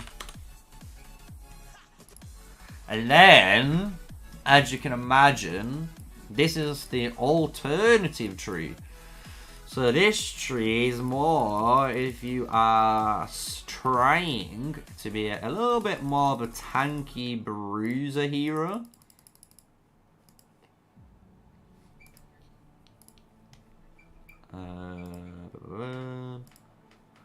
You can take this. I still like this, but I'm going to take the marksman counter tactics. So this is more like a tankier build. So if you want your Alistair to be a bit more live, you know, healthier on the battlefield, you can run something like this. So it's the same thing where you take a reduced skill damage, then we increase our own health, and we get a nice health increase. Whenever we are above 50% and we launch a normal attack, we always generate more rage, which is great when we also generate rage from natural attacks. And then we take Hearts of Iron, so when we do eventually hit below 50% and people are trying to kill us, we hit that 8%, you know, 8% less normal attack damage, so we can get out. I don't like Vitality. You could take this, but it's only 80 healing. It's not enough healing, especially when you can do the skill damage as we deal. So, and then we just go back to the other tree. The only slight difference in this tree is we have taken Egoism instead of the attack. That's just to keep in theme and keep us a little bit more tankier. But we still take the skill damage, perfect ferocity, and then this time we've got Marksman counter tactics, just to give us that 1% extra damage against those pesky marksman units, right? So I wish I could not have it where it is, but it is what it is.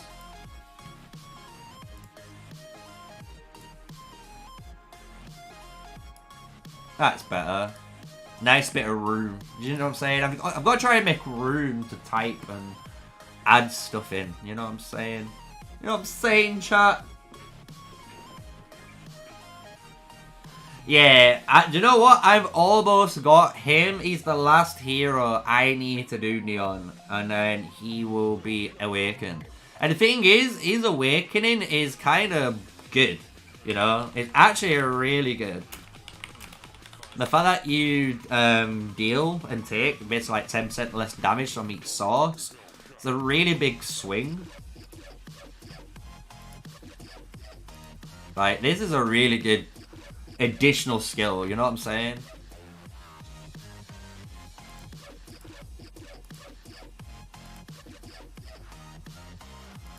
Here she is. Here she is.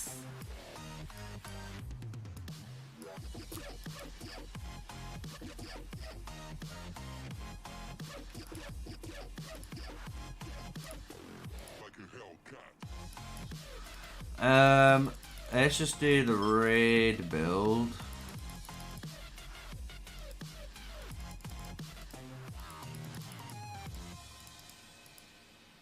So So this is the current raid build. Everyone should know this by now on my channel. If you've been following my channel, you don't know this build. I don't know where you've been for the last 10 months. Save as Guan Win raid build.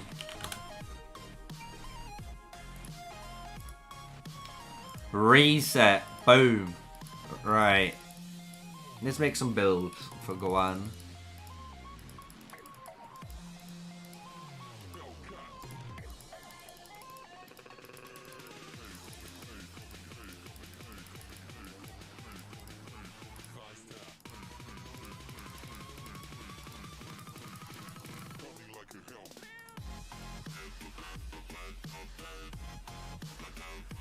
I kind of want to go all in on it.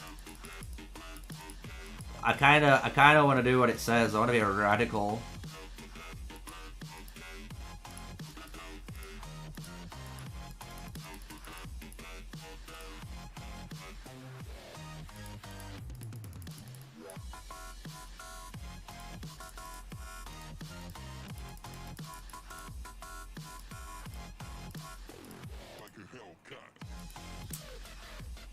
I gotta take it for marksman. It's too good a marksman, man. Because if you get that marksman deep march speed debuff on you, you cry as a marksman player, man. So if you can remove it somehow before, it's a pretty good.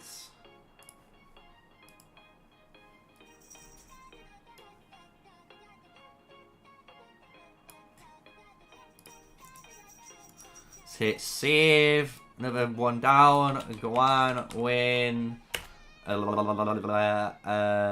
Marksman build. What's up, kitty? Whoa! You took me out. Wow. You gonna say hello to everyone? No. Ooh. You gonna sit down? Good boy. Ooh. Ooh. Who's your good boy? He's literally just coached up now. He's chilling. He's a good boy. Right, next build. Onwards. We ain't slowing down.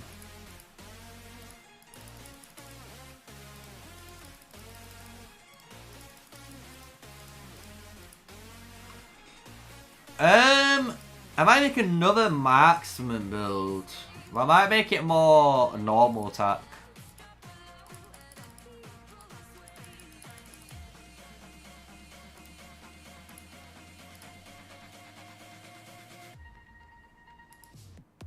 I really don't want to use this, man. I really hate this.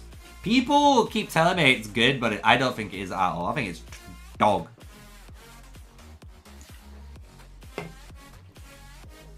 It's so much damage, but you sacrifice so much.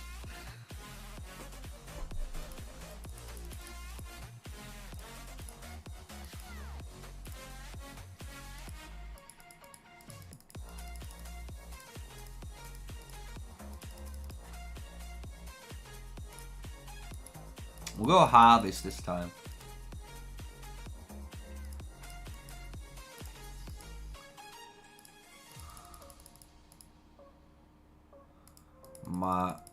Max speed. It's the hard one.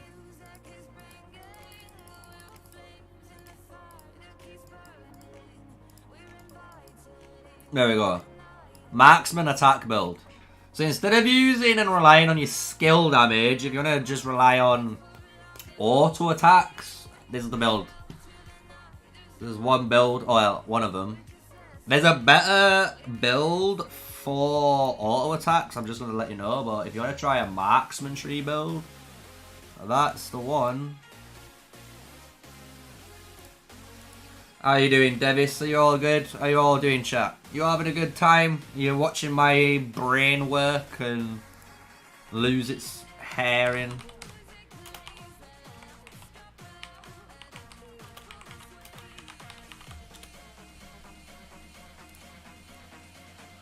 Right, last one.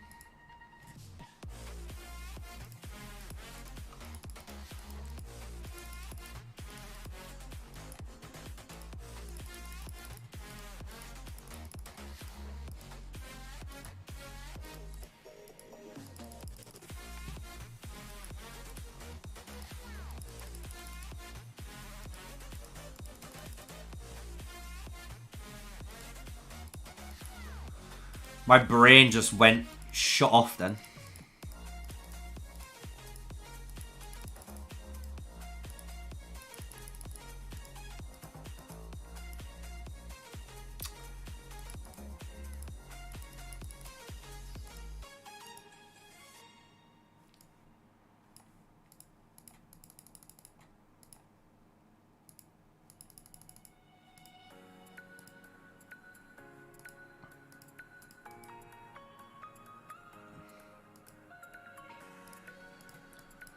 There we go. So that's another auto attack build, but more tailored, you know, precision tree. So you can imagine here, this tree is better than the other one, and you can see why, right? Because you get in the normal attack crit rate as well as damage, and the chance to basically do what Syndron kinda does with that rapid fire trigger on this mighty slash, basically. So this tree here, if you're wondering, is pretty much a decent tree if you're thinking of running it on Syndron 2. I think I put this in the video. I think the only difference is I ran Bullseye as well, which would be a good one for him. Go on, win a precision.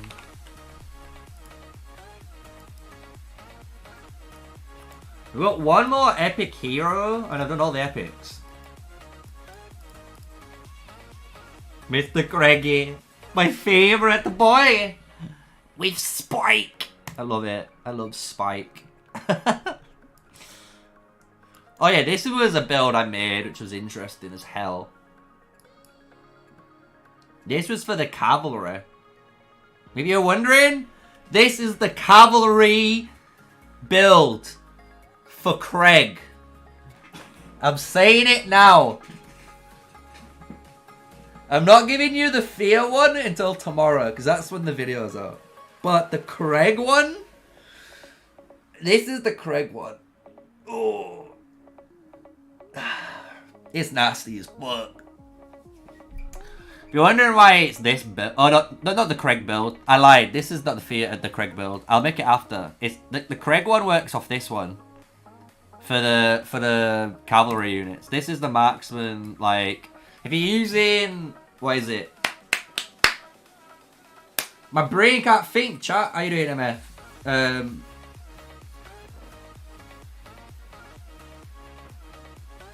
Wyvern Riders, there we go.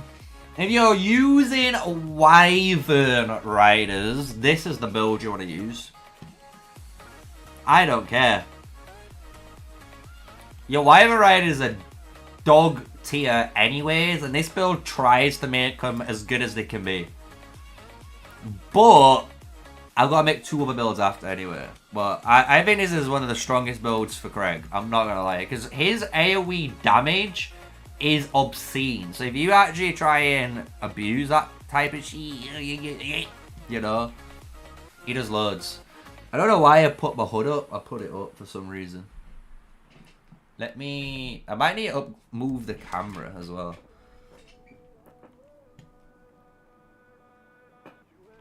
Let me sort this out. This is a dumb edit. There we go. Boom. That's better. So... Brain. Save...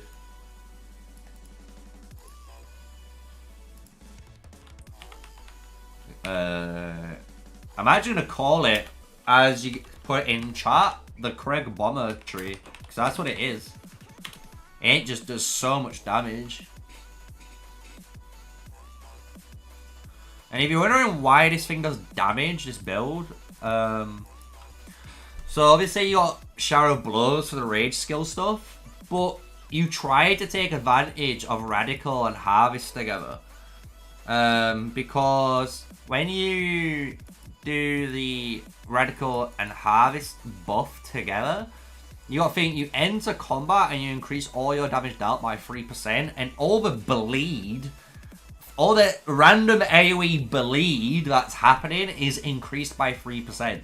So if you kill or assist anyone and they die, well, you gain a Harvest trigger buff because you help defeat an enemy legion, and this increases it by 2.5%, meaning your next bleed's gonna do more damage. So these two work together surprisingly well, and it means you can be a mage hunter and actually go for mages. I'm not gonna lie. And you grab the march speed from here because it's like 16% march speed, which is great. But everything else is like fucking fire. This is a more traditional, I'm going to call it the Craig Safe build. This is the traditional build. If you don't want to do that other build. But again, these are all going to be saved on, I'll call it safe build. This is more if you're, again, you know, you're not certain and you just want to be, you know, Craig the Archer or Craig the Wyvern Rider. This is good for both of them because you get, you know, as you can see, a ton of march speed, which is good for the Wyvern Riders. You get almost what you want in the other units, but I tried Bullseye out. I need to switch this, actually. Oh no, Bullseye's fine. Because it increases your attack stat. I keep forgetting. Because you don't really fire that many auto attacks, so increasing that attack stat's good again, so you can get more bleed damage. But I want to reset this one.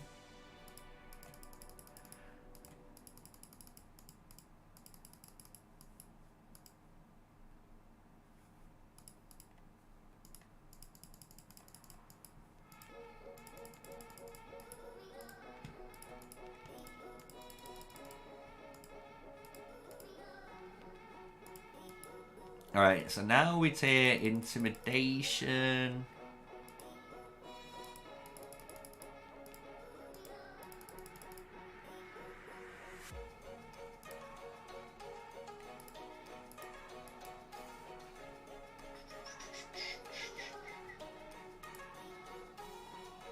I really like that skill too.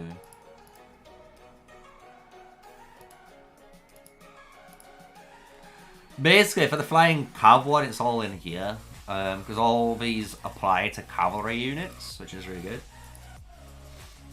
I think I'm taking down this one.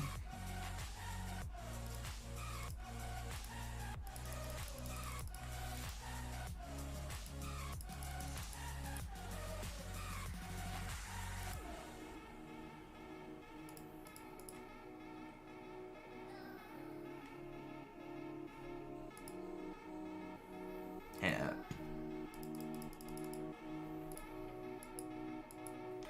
I could have put 5 points into the last word, but I actually just want my units to get in.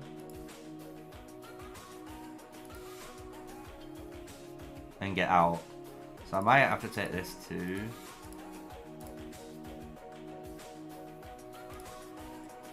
I wish I had another proc. I want another trigger. So I can trigger this. So if I can keep triggering different hastes, it'd be really good. Because if I could trigger haste from like this, and like, you know, this, and somewhere else, it'd be really good. I can't trigger haste another way. I might just have to put it in, get 12% march speed. But if you're looking for the cav tree, it's that. If you're running Craig Primary with Flying Cav, you have to run it this tree. Because none of the other stuff work, as you can imagine. Because your marksman units aren't getting buffed.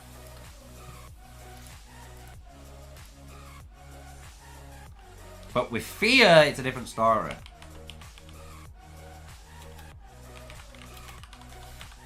I just call this build the max speed build because that's what it is.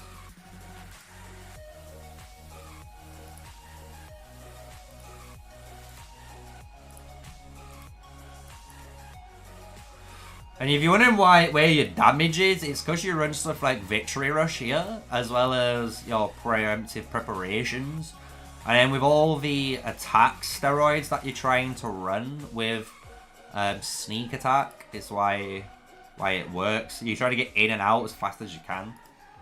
So, I'm not gonna lie, guys, that is every epic hero covered now. I've done all of them. If you want to check out the stream, you can go back in time and check out all, the stream. I did do him in order. So if you're wondering which one, if you're looking for like Waldea, you can just go back to near the beginning of the stream. Because I did it in Halloween, Bakar, Waldea, Atheist, like this. This is the order I did it in. So if you're looking for the heroes, you can just go back in the live stream and check it out, and then you can always jump back, which is really cool. So that's that done. I've done all those talent guides, and I'm gonna be again, like I say, later on, sorting out some photoshops and then uploading them all to the S1 hero guides. So you should be able to have one. Yeah.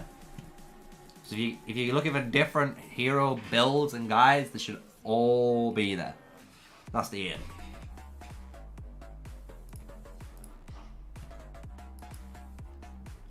If you want the Discord, if you're not part of it,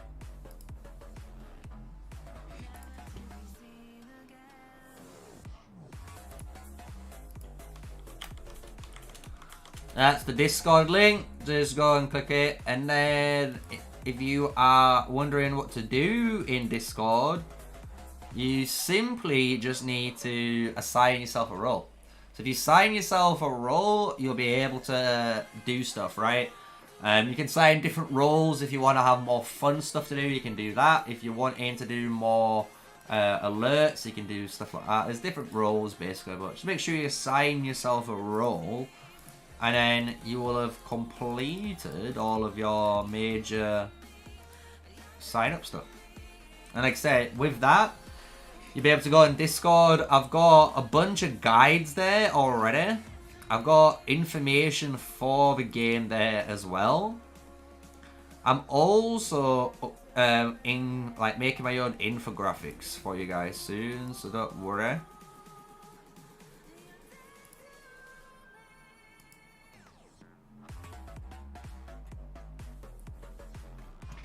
You guys got any questions in chat? Since it's been a long one now. I'd run Kanara, Syndron, and then I'd run Nico and Freygar. That's what I would do. If you were my pairings, that's how I'd pair my archers up. That's why we're getting him soon. And then if you really want, you can run Fear Craig as well, and that's a third pairing. And then you've got Gwanwyn and Husk, and that's a fourth pairing.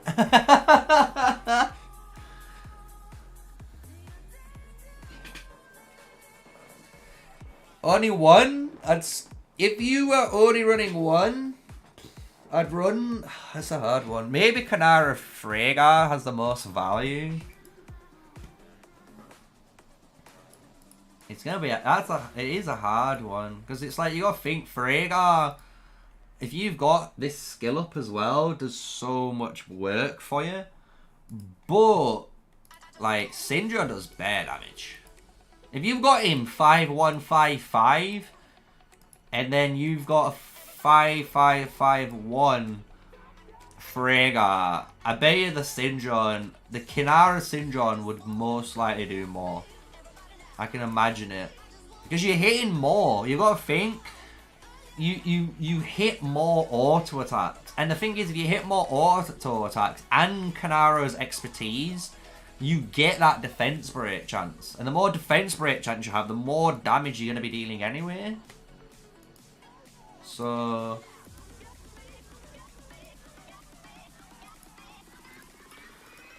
But I need people in my server, when we get the ability to test as well. Not many people like to test here, which is a bit of a bummer.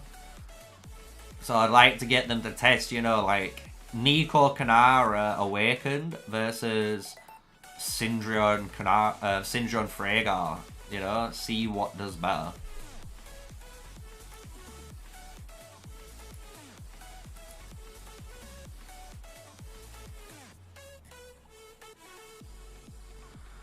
But that's the thing with both matches. They both have different values in their own rights. This is the one thing which I try to keep telling you guys over and over and over again, right? It depends on what you want to do. Do you want your Archer pairing to do more damage? Then most likely Syndra. But do you want your match to have a bit more utility? That rage reduction with Freyga will be stronger, right?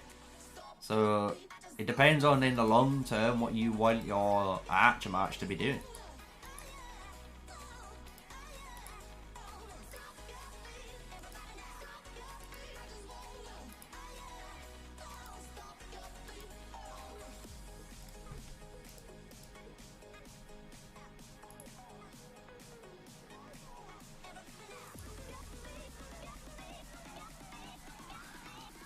You guys got any more questions in chat? Because I'm not gonna lie, boys, I might cut the stream there for today. I know it's been only 2 hours. I would stream a little bit longer, but I'm not gonna lie, I'm in that work mood mode, as you can imagine.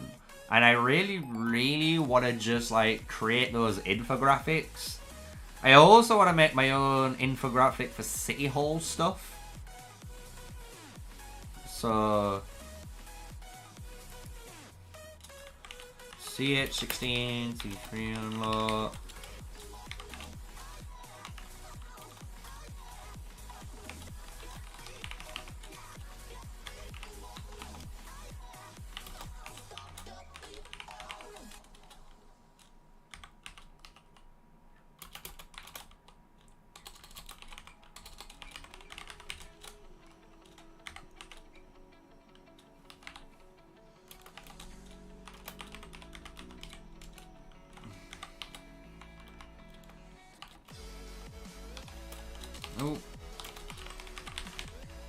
I'm just writing some stuff in the City Hall requirements.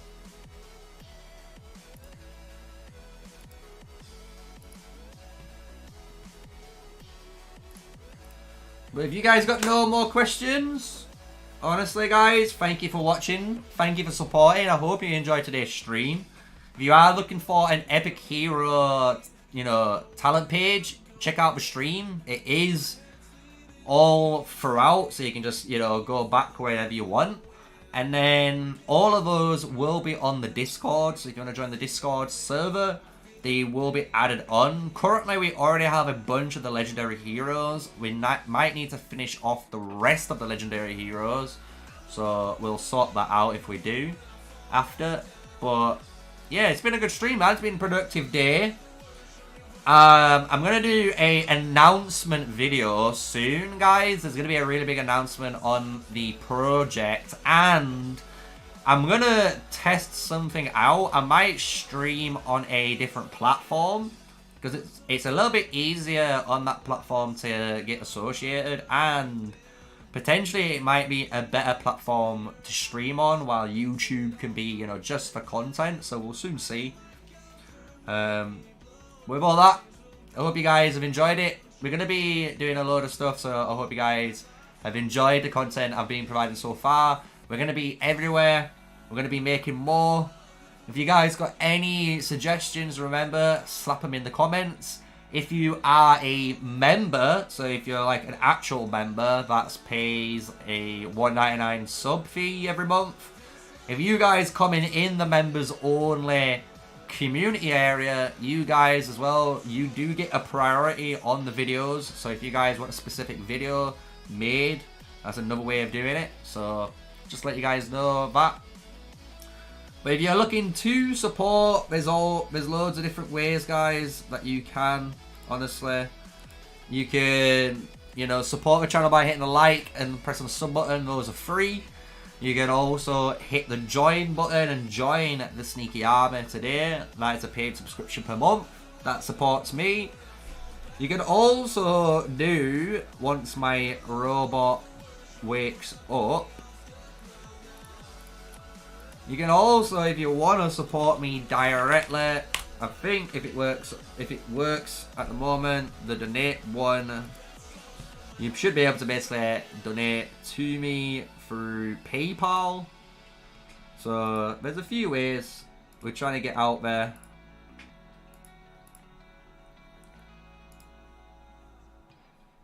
Yeah, that bot for some reason isn't working. Action keys. Action.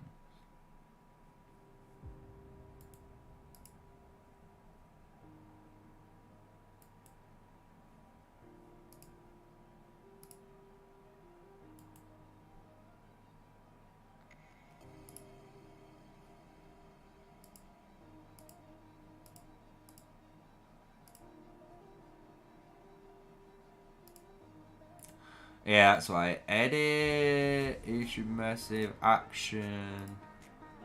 It's because I didn't set the action up. So if I do it now, it should work. There we go.